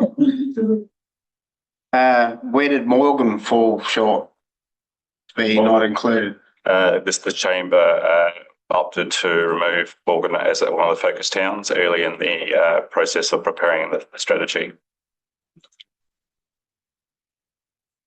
But that's not to say that there won't be natural growth. So the strategy recognised that while there's the 3 focus towns, there'll be natural growth within all our other towns. So there's no limitation for other towns to potentially attract additional housing. Who hasn't spoken that would like to speak? Is there anyone that hasn't spoken that would like to speak? Mover and seconder, there is 4 extra words while seeking external grant funding and contribution from key landholders. Are you okay to accept that? Yes, perfect. Any further questions, comments, feedback, or does anyone wish to speak? Councillor Barber, do you wish to close? No? Perfect. All right, we'll put that motion up. All those in favour? Against? That is carried. 11.4. The recommendation is the Mid-Murray Council Disability Access and Inclusion Plan 26 to 30, post-consultation and for adoption report on the council agenda be received. Council adopts the Mid-Murray Council Disability Access and Inclusion Plan 26 to 2030 with ongoing budget allocation for implementation and prioritisation for the first year. Council endorses draft correspondence and to send to the CE of the Department of Human Services upon publishing the plan, and the CEO be nominee be authorised to make amendments of a minor and or technical nature as part of the finalisation of the Mid-Murray Council Disability Access and Inclusion Plan 2026 to 2030, and a letter to the Chief Executive of the Department of Human Services. Have we got a mover? Councillor Hammond, thank you. Seconder, Councillor Davis, thank you. Councillor Hammond, do you wish to speak? I would like to say that it's good that we've got a plan. It'd be great to get some action. Obviously, that's what we got from the feedback of those people that did get consulted, that they want less talk, more action. So I'm really glad to see that we're going to prioritise this in our budget for more accessibility and inclusion for our disabled people. I think it was pretty sad to read some of those comments and feeling that we're falling short and have been for a while, and we probably should have prioritised this maybe a lot earlier in our lives, but here we are. We're going to prioritise it, and I'm hoping to see we get some real tangible solutions for those people with their things. Not sure we're prioritising it, but we're putting some budget allocation to working on it. A lot of money to prioritise. I know, but just to get it so we are moving forward with some of the responses, because I feel like we did engage and consult, and they gave us some great feedback that I'd like us to pursue. Thank you. Councillor Davis, do you wish to speak? Just that we discussed at the Strategic Growth and Economic Activation Committee meeting, that second part with the ongoing budget allocation for implementation, which was a good move. Yep, thank you. Anybody else wish to speak or have any questions, comments, feedback? Councillor Tutchik-McPeak? Yep. I think I sent you an email, didn't I, Gary, just suggesting that Purple Orange at the moment have a grant, a decent grant, not huge, but a decent grant that's open at the moment for the next few weeks. I just wondered whether it was worth, because again, on that, in terms of that visibility, one of the huge things that came out was accessible toilets. So I didn't know whether you'd had a chance to think, Gary. No, we're very much on top of that one. Oh, good. So the team are already looking at that grant Yeah. Can you tell us which toilet in particular we would start with? We have 42 of them. From my reading of it, they will not fund existing toilets, so it would need to be something that it might be that they would take, if something was sort of past its use by, and we were going to put something really accessible in its place. That's possible. Yeah. So more than 42 toilets. So in terms of prioritisation, one of the things, obviously one of the key actions is to sort of undertake an audit of a lot of our facilities to ensure that they are disability access compatible or compliant. So Dave has already got some of his staff to sort of do an initial assessment of our facilities. We'll need to do that disability assessment of them. If I can share, and I think I shared this in the meeting, that at the Manham show, somebody had to use a bottle because he couldn't get his wheelchair into those toilets, but also the Manham markets. I've had, because I've been there with my daughter on a number of occasions, and I've had a lot of complaints that those toilets aren't accessible. So they're two that I've certainly had complaints about that are used a lot. Councillor Barber. Just following on from Councillor McPeak, I did see on social media, I can't remember which councillor it was, somewhere down Tinsanara way down there, they built a facility through that, I think it was through that Purple Orange, and it was a fantastic facility. Like, it was unbelievable what they actually had there. And people actually had like a fob to actually, like a special key, so that normal members of the public can't actually access it. It's only those with a disability that are registered that can actually access that facility. And it was a fantastic facility. Good way of looking at it for non-vandalism.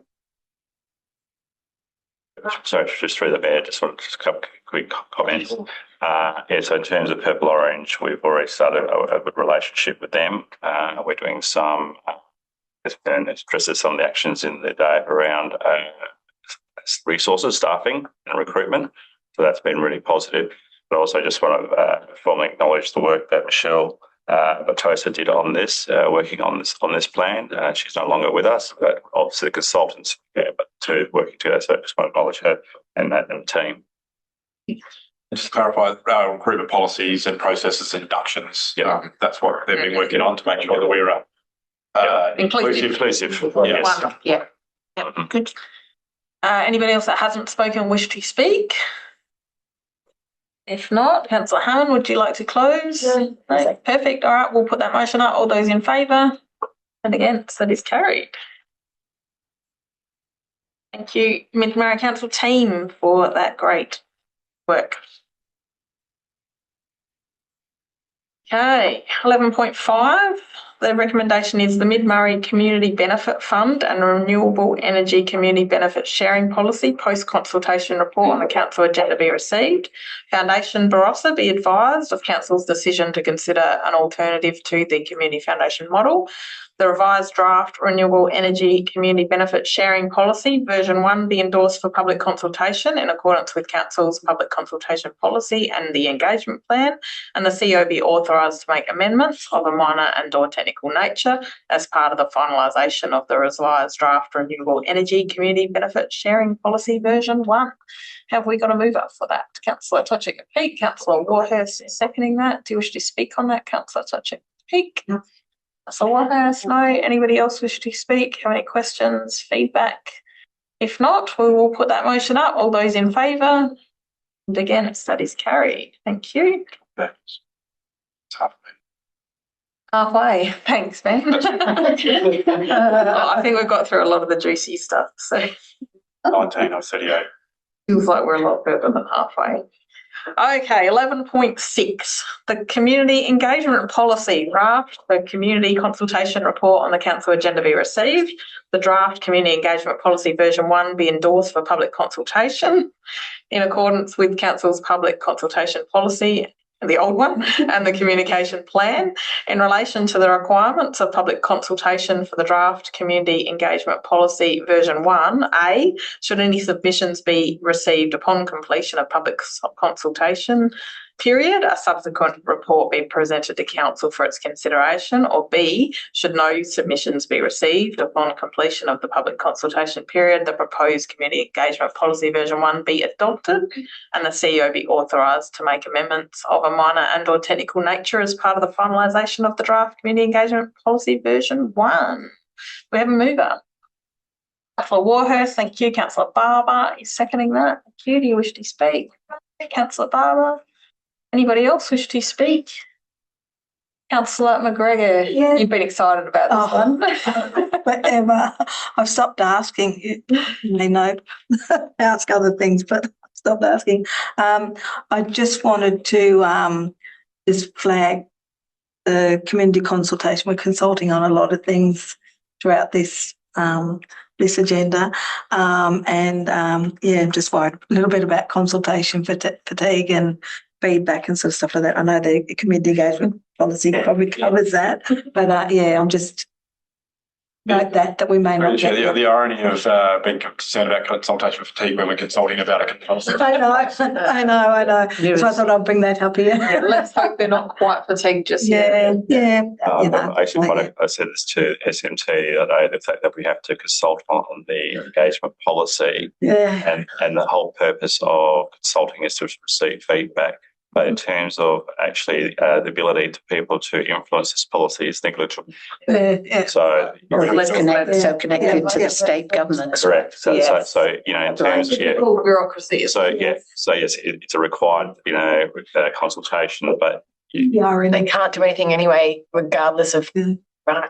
Anyway, let's watch this space and hopefully we actually don't do point B where it just gets endorsed. Hopefully people do at least comment in the positive. Any further questions, comments, discussion? If not, we'll put that motion up. All those in favour and against, that is carried. It's out of paper, there's so many. All right, 12.1. The recommendation is the final submission or remuneration tribunal review of allowances for members of local government council's report on the council agenda be received, and the council's final submission lodged with the remuneration tribunal of South Australia is noted. Do we have a mover? Councillor Barber, thank you. Councillor Warhurst, thank you. Do you wish to speak, Councillor Barber? Yeah, through the Mayor, I'd just like to, more of a comment. The detailed responses in this and the next two items is very good, and I'd like to thank all those involved in setting up those or preparing those submissions. And everyone that provided feedback. Yeah, I actually did read all of them. Well done. Very, very good. Who seconded that? Councillor Warhurst, do you wish to speak? No, that's fine. Perfect. Anybody else wish to speak? Have any comments, questions? Councillor Tudgwick. I just noted that you'd asked for oral submissions if there is the chance to give an oral submission if there is a hearing. Is that likely? Do we know? Through Mayor Bailey, I'm not sure. Yeah, I'm not sure either. I remember the Murray-Darling one. Which one we do? The CEO one, forget which about one. 18 months ago, I did do an oral submission, so it probably is likely, and I'll have a lot to say. Yeah, I've just gone through so many. Do we ask for it on all three or just on?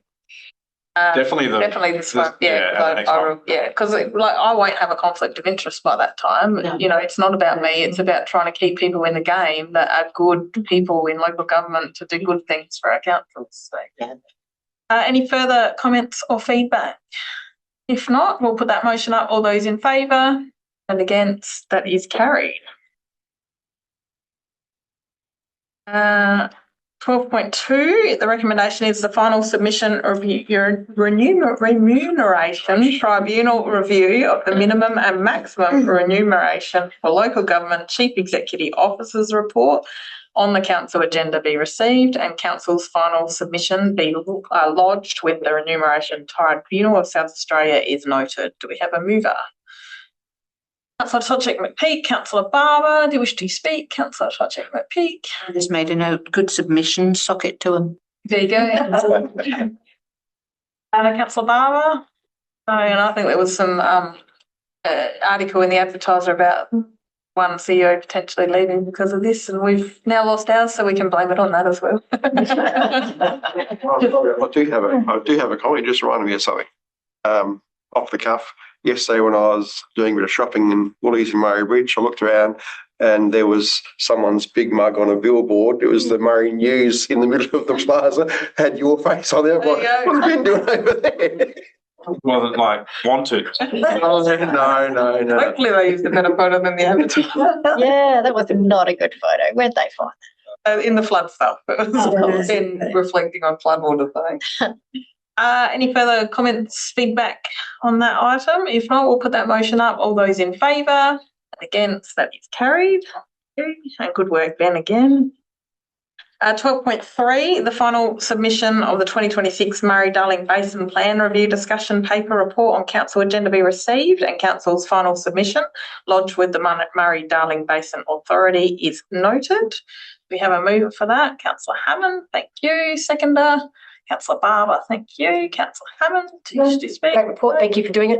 Councillor Barber, no. Anybody else wish to speak on that?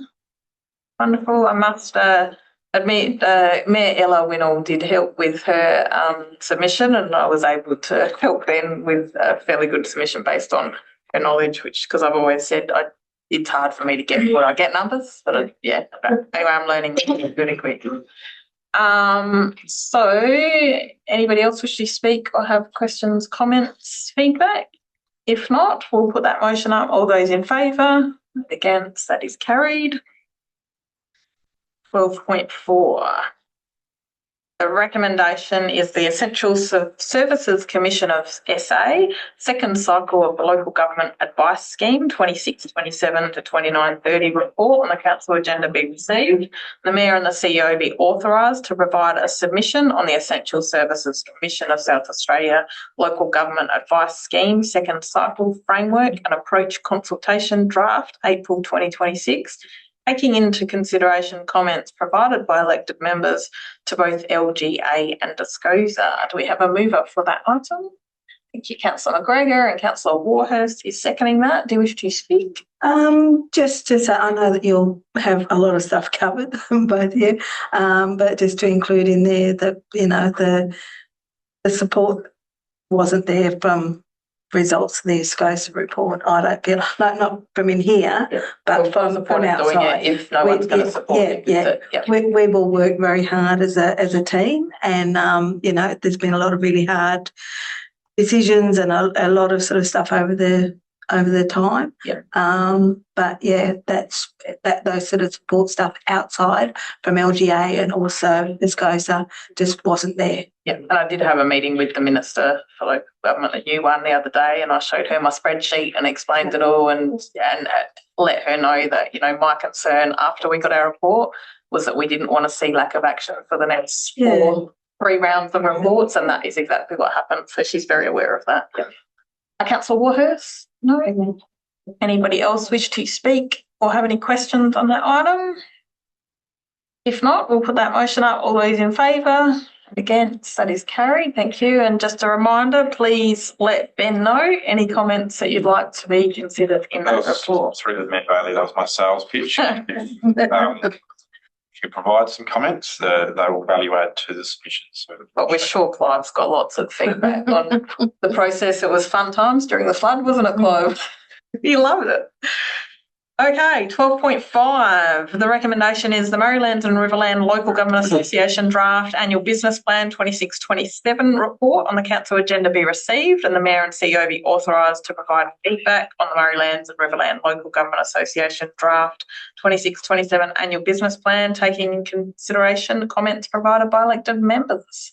Do we have a mover? Councillor Myers, thank you. Councillor McGregor is seconding that. Councillor Myers, do you wish to speak? No. Councillor McGregor? No. Anybody else wish to speak? Have any feedback, comments? If not, we'll put that motion up. All those in favour and against, that is carried. And just like my last, please read through and let us know any comments, because there's 8 councils there, and if we don't feedback and they all do, then things might change and not the benefit us. So 12.6. Now, we have had a number of questions in this, so I propose that we suspend for 10 minutes. Just raise hands if you agree to suspend this item for 10 minutes. Yes, that's everyone. Thank you. Okay, meeting is suspended. And let's have a chat. How does everyone feel about this, and what do we need to know? Well, it's quite a significant reduction they're asking for, more than 50%. Yeah, more than. And yeah, my questions are going to be, does the reduced rent still cover all of council's expenses? And are we setting a precedent by doing this? So I want to clarify the difference because there was an error in the report. And so the difference is $810, including GST, because there was some GST issues as well. The Vicky is reviewed. And so there is significant fee.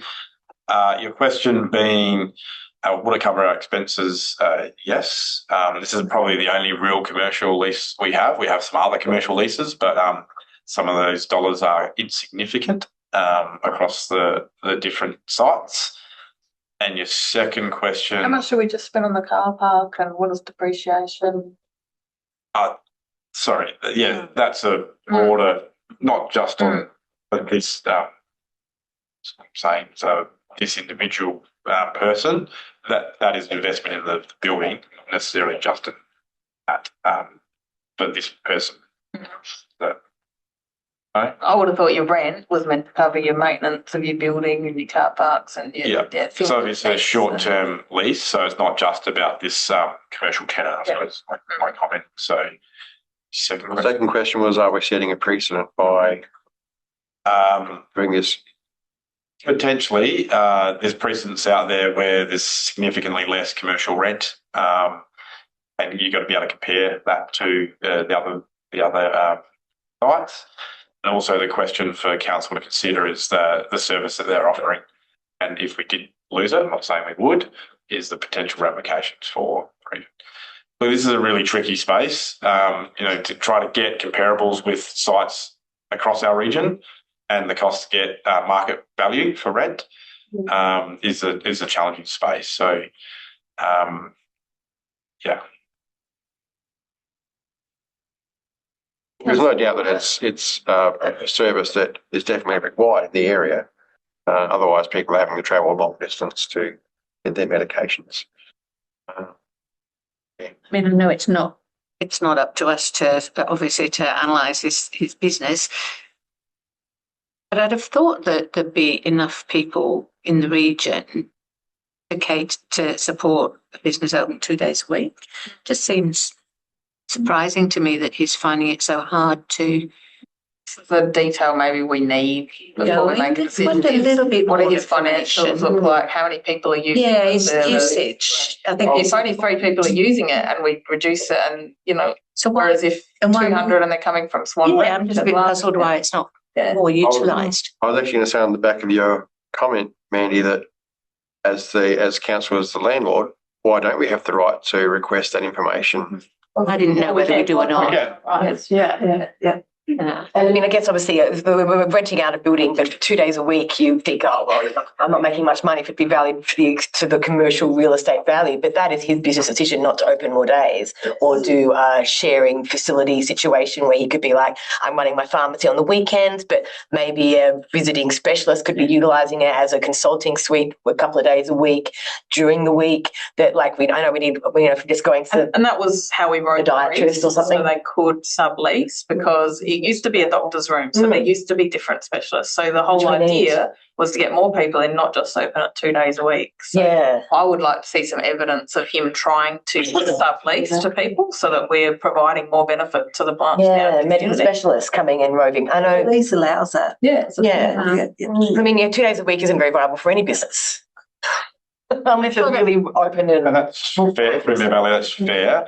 I'm not sure that the pharmacist is going to attract a doctor or other services like that when the region can't. Hard, yeah, that's true. That is true. Get one in Morgan, so. Yeah. So has he advertised as out there? We don't have that information, so clearly if there needs more further information, we can defer the item to get that additional information if that's from council. It could be any kind of business. It could be delays or, if there's a spare room.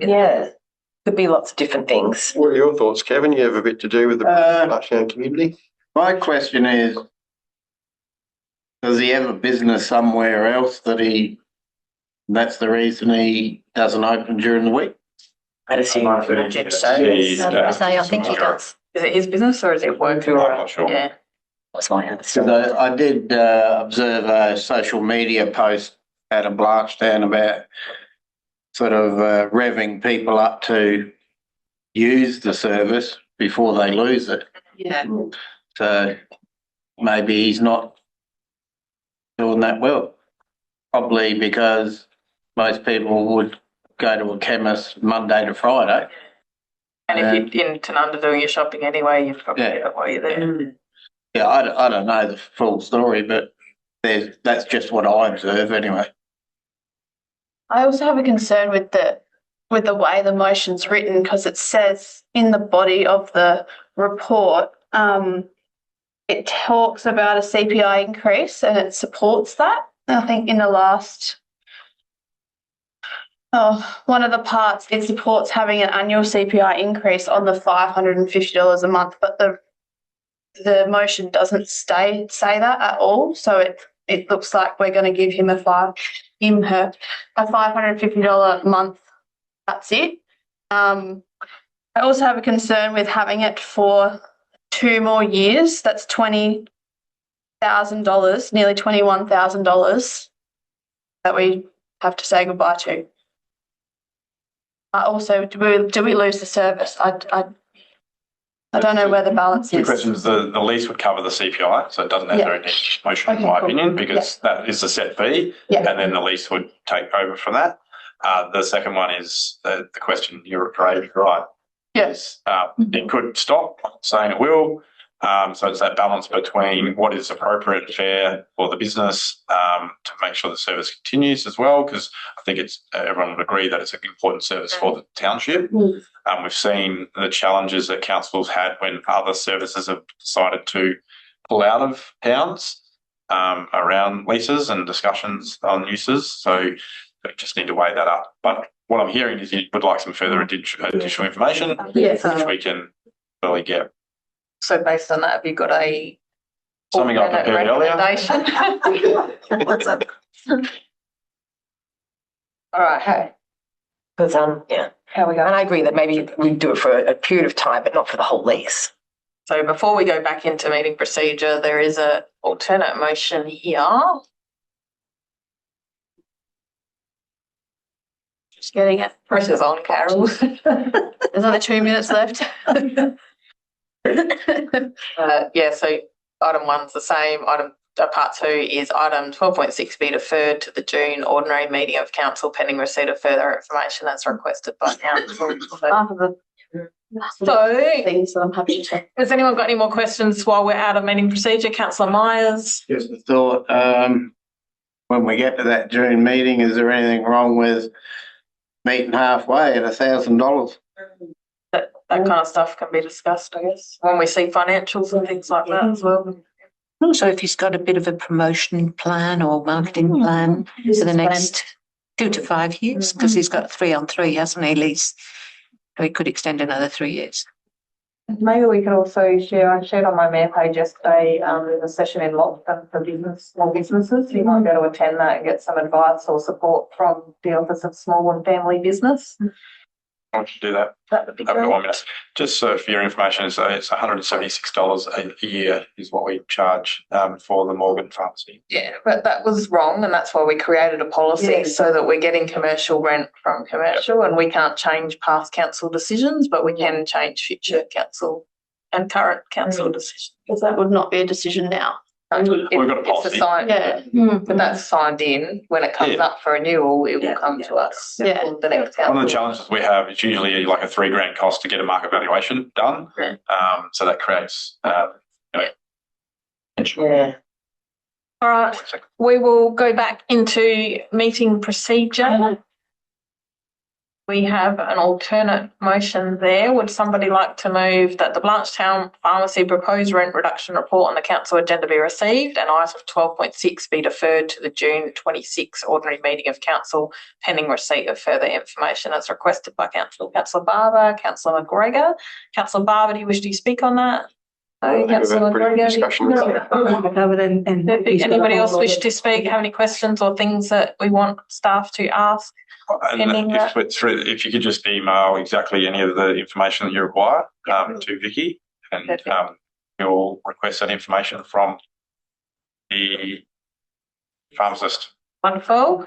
Anybody else wish to speak? Have any questions, comments? If not, we'll put that motion up. All those in favour? Against? That is carried. 12.7, the recommendation is the advocacy to state and federal governments report on the council agenda 19 May 2026 be received and noted. Do we have a mover? Councillor Warhurst, and a seconder. Councillor Hammond, thank you. Councillor Warhurst, do you wish to speak? I've only noted to thank you, Simone, for your vision and your passion for the area. That's very reflective of that. Yes, we need to keep advocating for our regional areas. So thank you. Councillor Hammond. Yes, reviewing all of those things. Yes, well done, and thank you. She will not stop. She won't stop. She won't stop. Anybody else have further questions, comments, or wish to speak on this item? If not, we'll put that motion up. All those in favour and against, that is carried. And I'm hoping that a newspaper might at least read it and put something and help us in our pursuit to better funding, and that's great. 12.8, the recommendation is the Audit and Risk Committee terms of reference as amended report on the council agenda of 19 May be received. The amendments of the revised audit and risk committee terms of reference be endorsed by council, and the CEO be authorised to make minor amendments to the audit and risk committee's terms of reference. Do we have a mover? Councillor Tochick-McPeak and Councillor McGregor is seconding that. Councillor Tochick-McPeak, do you have anything? No. Wish to speak? No. Does anybody else wish to speak or have any questions or comments? If not, we'll put that motion up. All those in favour? And against, that is carried. 12.9. Recommendation, the elected member representative CEO performance review committee report on the council agenda be received. Council accepts Councillor Davis's resignation from the appointment as an elected member representative of the CEO performance review committee, and Councillor Myers be appointed as the Eyre Ward elected member representative on the CEO performance review committee. Do we have a mover for that? Councillor Davis, thank you. Do we have a seconder? Councillor Schultz, thank you. Councillor Davis, do you wish to speak on that? Yeah, so I mean, it says for personal reasons that I'm not going to be on this committee anymore. It's not kind of true. I mean, it is, but it's not. Just want to clarify that it's more for strategic reasons, because I cannot nominate for next council, not living in the area. And I believe that Councillor Myers will be nominating, and I think it needs to be somebody that's nominating for the next council. Oh, sorry, I told you. For the next council, it needs to be somebody that's going to, and there's no guarantee that Kevin will be nominated, but somebody that can, you know, go through the process to select another CEO. I could make it work if I was staying, but I think this is the best option, is that we get another representative to follow through that at least has the ability to nominate people as though they wish. They might go through the process and not like the CEO, not want to nominate. Exactly, yeah. So it's going to be hard to replace Ben. Yeah, so it was more for the strategic reasons that I decided to resign. So not because I didn't want to be on the committee anymore or travel or any of that, because I could make it work if I needed to. And I think that holds a lot of integrity. So thank you, Ben, for thinking of the future council. Councillor Davis, sorry. It's okay. Who seconded that? Councillor Schultz, would you like to speak? Well said, Jen. Yeah, thank you. Anybody else wish to speak? Have any comment or questions? Councillor Myers, speak now or forever? We're all going to hold you to that nomination. Okay, we will see what you started. Yeah. They're coming to get you now. Yeah. Okay, we'll put that motion up. All those in favour? And against, that is carried. Thank you. 12.10, CEO's monthly report. The CEO's monthly report on the council agenda 19th of May be received. Do we have a mover for that? Councillor Warhurst, thank you. Seconder. Councillor Davis, thank you. Councillor Warhurst, do you wish to speak? No. Councillor Davis, do you wish to speak? Anybody else wish to speak? Chair. Councillor Barber. Look, I haven't got many more opportunities to do this, so well done, Ben. Good work. There's lots of meetings in there with the mayor, and each time I had tears in my eyes, I must admit. Yes, thank you, Ben, for all that you've done and all that you're doing, and we hope to work you really hard right up until your very last day. We'll have another think about that at Blanchetown tonight. Anybody else wish to speak? Have any questions, comments, feedback? If not, we'll put that motion up. All those in favour? And against, that is carried. Ben was putting his hand up. 12.11, motion action list report on the council agenda be received. We have a mover. Councillor Barber. Seconder, Councillor Hammond. Thank you. Councillor Barber, do you wish to speak? No. Councillor Hammond? No. Anybody else? No. Any feedback, comments? If not, we'll put that motion up. All those in favour? And against, that is carried. 12.2. The recommendation is the resignation of the Chief Executive Officer report on the Council agenda 19 May be received. The resignation from the CEO of the Mid-Murray Council be received. Doesn't say approved. I know. The CEO Performance Review Committee be authorised to appoint an interim CEO until a new CEO is appointed. The CEO Performance Review Committee be authorised to commence the recruitment process for a new CEO, including the appointment of a required qualified independent person to provide advice to the selection panel, and the costs for the recruitment of a new CEO be referred to the next budget review. Do we have a mover for that? Councillor Davis, thank you. And a seconder, Councillor Swatching-McPeak. Thank you. Councillor Davis, do you wish to speak? Didn't really want to move that, but somebody's got to. And yeah, we're really going to miss Ben. And he's done a fantastic job. And it's really sad that you're leaving us. Thank you, Councillor Davis. Councillor Swatching-McPeak. No, just a second what Jan said. Thank you, Councillor McGregor. Yep, just through the chair. Ben, you've had everything possibly thrown at you, every ill-conceived possibilities that weren't even thought of, and you've handled them well, and a whole lot of other sort of stuff. So yeah, thank you. Anybody else wish to speak? Councillor Barber, then Councillor Schultz. Yeah, look, just obviously reiterating what other people have been saying, but also wish you all the best in your future endeavour, what you're moving on to, and yeah, just appreciate all that you've done. Thank you.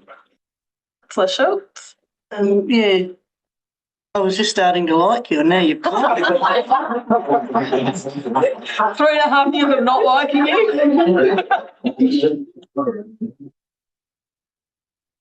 Just started, yeah. Got so many responses, Councillor Schultz. Always July 3. Well, Hardy. Point 3 and point 4, where it says the CEO Performance Review Committee authorised to appoint an interim Chief Executive Officer. I think the whole council should have a say in that the committee may recommend to council who they want, but I do think it needs to be run past all the elected members. The interim might only be for 2 to 4 weeks, might be for 8 weeks. I think it would be good to have that ability for the committee to do it just in timeline. But if it is going to be a long term, I would certainly come back to council. I spoke to the deputy mayor because the deputy mayor is not even on the committee and is likely to be going forward, whereas I am not.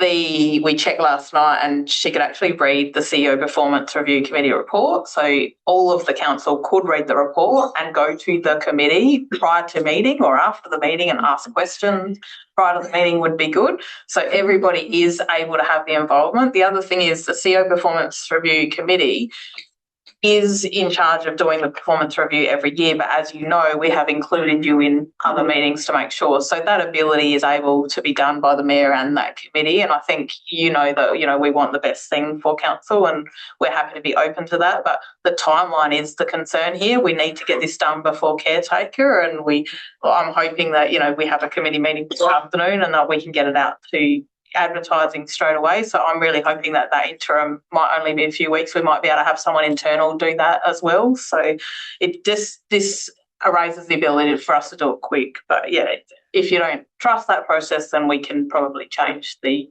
And likewise for the qualified independent person. And I'm not saying this because I don't think most likely be the consultant. Can I finish? Firm that we have. I'm not saying this because I don't doubt the ability of people on the review committee, but I'm just saying not everyone thinks the same, and someone may see something that another person just can't. Yeah, so if you read the agenda for the Performance Review Committee, the independent member will be from whatever consulting firm we choose. So that's very independent of council, and they see a lot of CEO panels. But again, open to have a read of the agenda and let the committee know before the meeting if you've got any concerns so that they can raise that. That appropriate person has to have qualifications and experience in HR management. So we've got a pretty high standard to meet. And that's legislated too. Yeah, I mean, it does go sort of a bit with transparency. You want to make sure that everyone's had a chance to have their Like I say. said, the whole council is open to read those agendas anytime. Yeah. And I highly recommend that you do. Like, as a panel member, I would really like your feedback, because it's very difficult to make a decision with 4 people, and I have to hold that decision and know that it was. That's it. Yeah. Any further questions? Yes. And comments. Firstly, thank you, Ben, for the great work you've done. Like everyone else has said, we're going to obviously miss you heaps. Yeah, big shoes to fill. No, I think you just have a normal size. I think you just have a normal size. Only 8.5. You know how doctors are friends of doctors, lawyers are friends of lawyers, CEOs friends of CEOs. Are you going to be helping as well? Obviously, with this process of anyone you've got friends in the game that you're like, hey. Yeah, I'm very confident in the independent panel. And, sure. You're not going to make any recommendations of your own to help assist that, or you probably can't. I'm not sure if you can even. I was just wondering. Someone might ask my opinion. Yeah.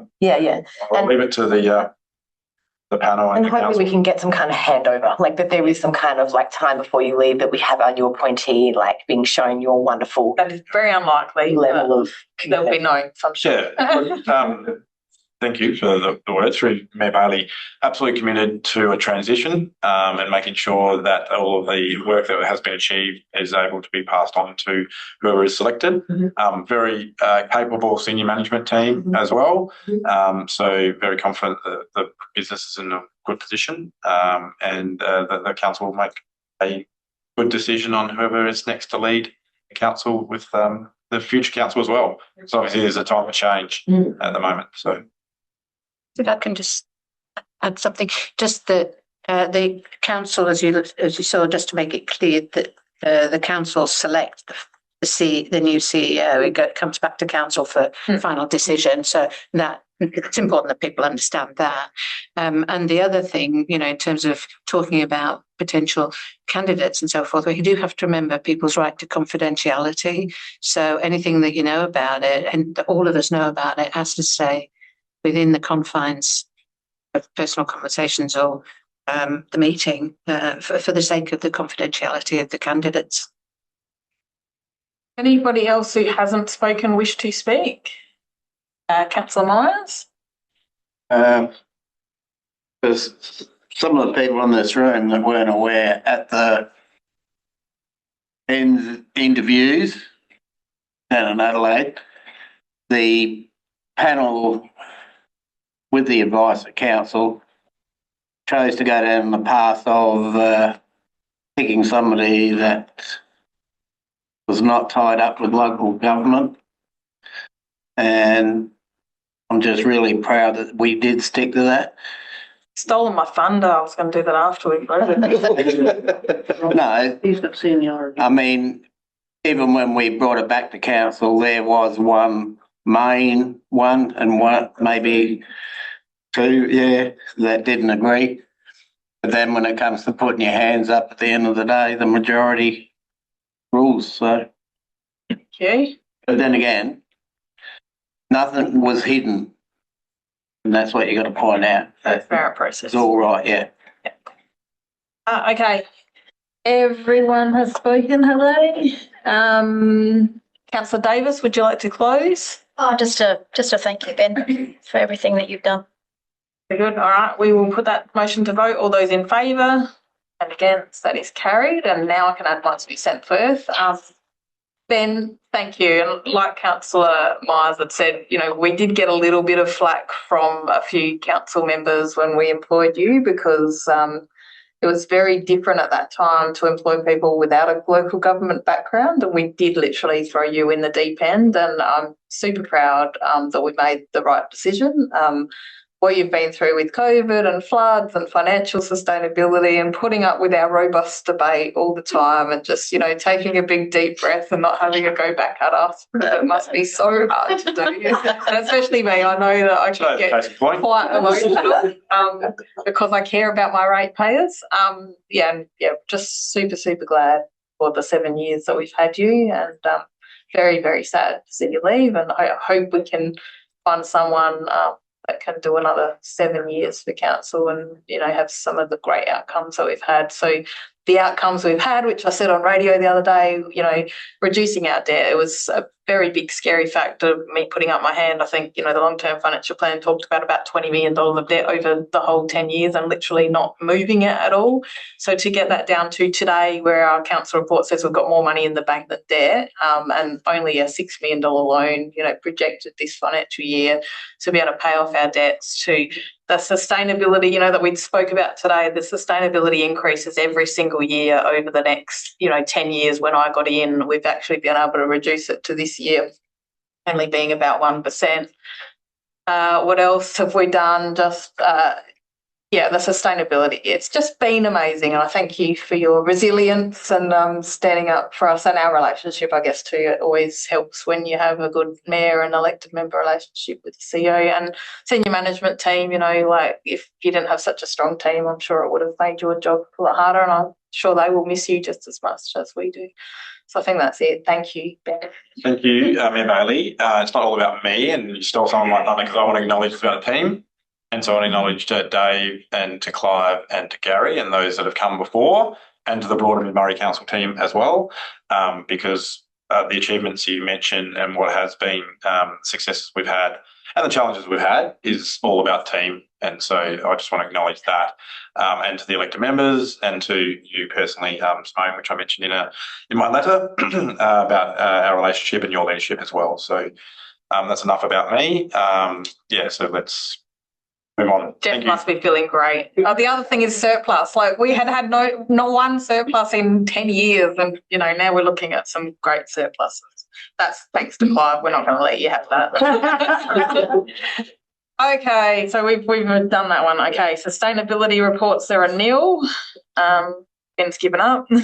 14.1, summary of audit and risk committee meeting. The recommendation is the summary of audit and risk committee meeting report on the council agenda be received, and the minutes of the audit and risk committee meeting held on the 7th of May be received. Do we have a mover? Councillor McGregor. Do we have a seconder? Councillor Barber. Thank you. Councillor McGregor, do you wish to speak? Councillor Barber. Anybody else wish to speak or have any questions or comments or feedback? If not, we'll put that motion up. All those in favour and against, that is carried. Thank you. Sorry to interrupt you. I feel like the Premier. You saw the Premier's speech at his last election, not the one just gone, where he forgot his wife. Not that Carol's my wife, but it was very remiss of me not to acknowledge Carol's support over the journey as well. And there'll be time for that to be said much more. But I didn't want you to feel left out, Carol. I mean, Ben wouldn't have been able to stay for 7 years if it wasn't for Carol, but that's easy. And if the Premier can forget in his election speech.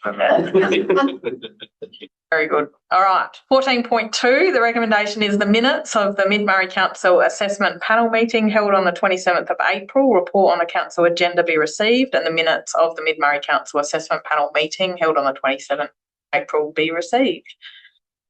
Have we got a mover, Councillor McGregor, and a seconder, Councillor Schultz? Do you wish to speak? No. Councillor Schultz? No. Anybody else wish to speak? Have any questions, comments, feedback? If not, we'll put that motion up. All those in favour and against, that is carried. Okay. 14.3. The recommendation is the minutes of the Strategic Growth Economic Activation Committee meeting held on the 29th of April. Report on the council agenda be received, and the minutes of the Strategic Growth and Economic Activation Committee meeting held on the 29th of April 2026 be received. Do we have a mover? Councillor Toddcheck-McPeak and Councillor Davis. Thank you. Do you wish to speak? No. Do you wish to speak? No. Anybody else wish to speak? Comments? Feedback? If not, we'll put that motion up. All those in favour and against, that is carried. 14.4, the recommendation is the minutes of the Mid-Murray Heritage and Maritime Committee meeting held on 23 April 2026. Report on the council agenda be received and the minutes be received. Do we have a mover? Councillor Davis and Councillor Myers is seconding that. Councillor Davis, do you wish to speak? Councillor Myers? Anybody else wish to speak? Have any comments, questions or feedback? If not, we'll put that motion up. All those in favour? Against? That is carried. 15.1 Monthly Mayor's Report. The recommendation is the monthly Mayor's Report on the Council agenda 19 May 26 be received. Do we have a mover for that? Councillor Barber. Councillor Warhurst. Councillor Barber, do you wish to speak? Yeah, through the mayor. Good work, Simone. Good to see that you're still out there and doing what you need to do as mayor, even though some people doubt it. Thank you. And if only I wrote all my letter writing an email. I should have added that on there, shouldn't I? Councillor Warhurst? That's fine. Right, anybody else wish to speak? Have any questions? If not, we'll put that motion up. All those in favour and against, that is carried. Elected members' report. The recommendation is the elected members' monthly report on the council agenda 19 May 26 be received. We have a mover. Councillor Barber, thank you. A seconder, Councillor McGregor, thank you. Councillor Barber, do you wish to speak? No. Councillor McGregor? Yeah, just through the chair, my apologies for not putting Naughty in this one. Anyway, there you go. You need to write. It is what it is. Councillor Waters? Can I please put in that I also attended the CWMS community information session at Manham on the 14th of May. And that was much better than the Archipel one, so you're lucky you came to that. Other than tech. Thank you. Oh yeah, the tech was no good. Oh yeah, other than the tech. Wasn't there? We learned I something. want to apologise as well about not having my thing in this month, but a double You one write next lines month. too. And double one next month. Nice and long. Anybody else wish to speak? Have any questions, comments, feedback or alterations? If not, we'll put that motion up. All those in favour and against, that is carried. Questions with notice, there are nil. Questions with notice, there are nil. Questions without notice of a strategic nature, do we have any? No? Excellent. Confidential reports, there are nil. Next meeting. Held Manham Council Chambers, Adelaide Road, Manham, 9:30 a.m. on Tuesday the 16th of June 2026. I declare the meeting closed 11:46 a.m. Thank you everyone for your attendance and thank you to the public.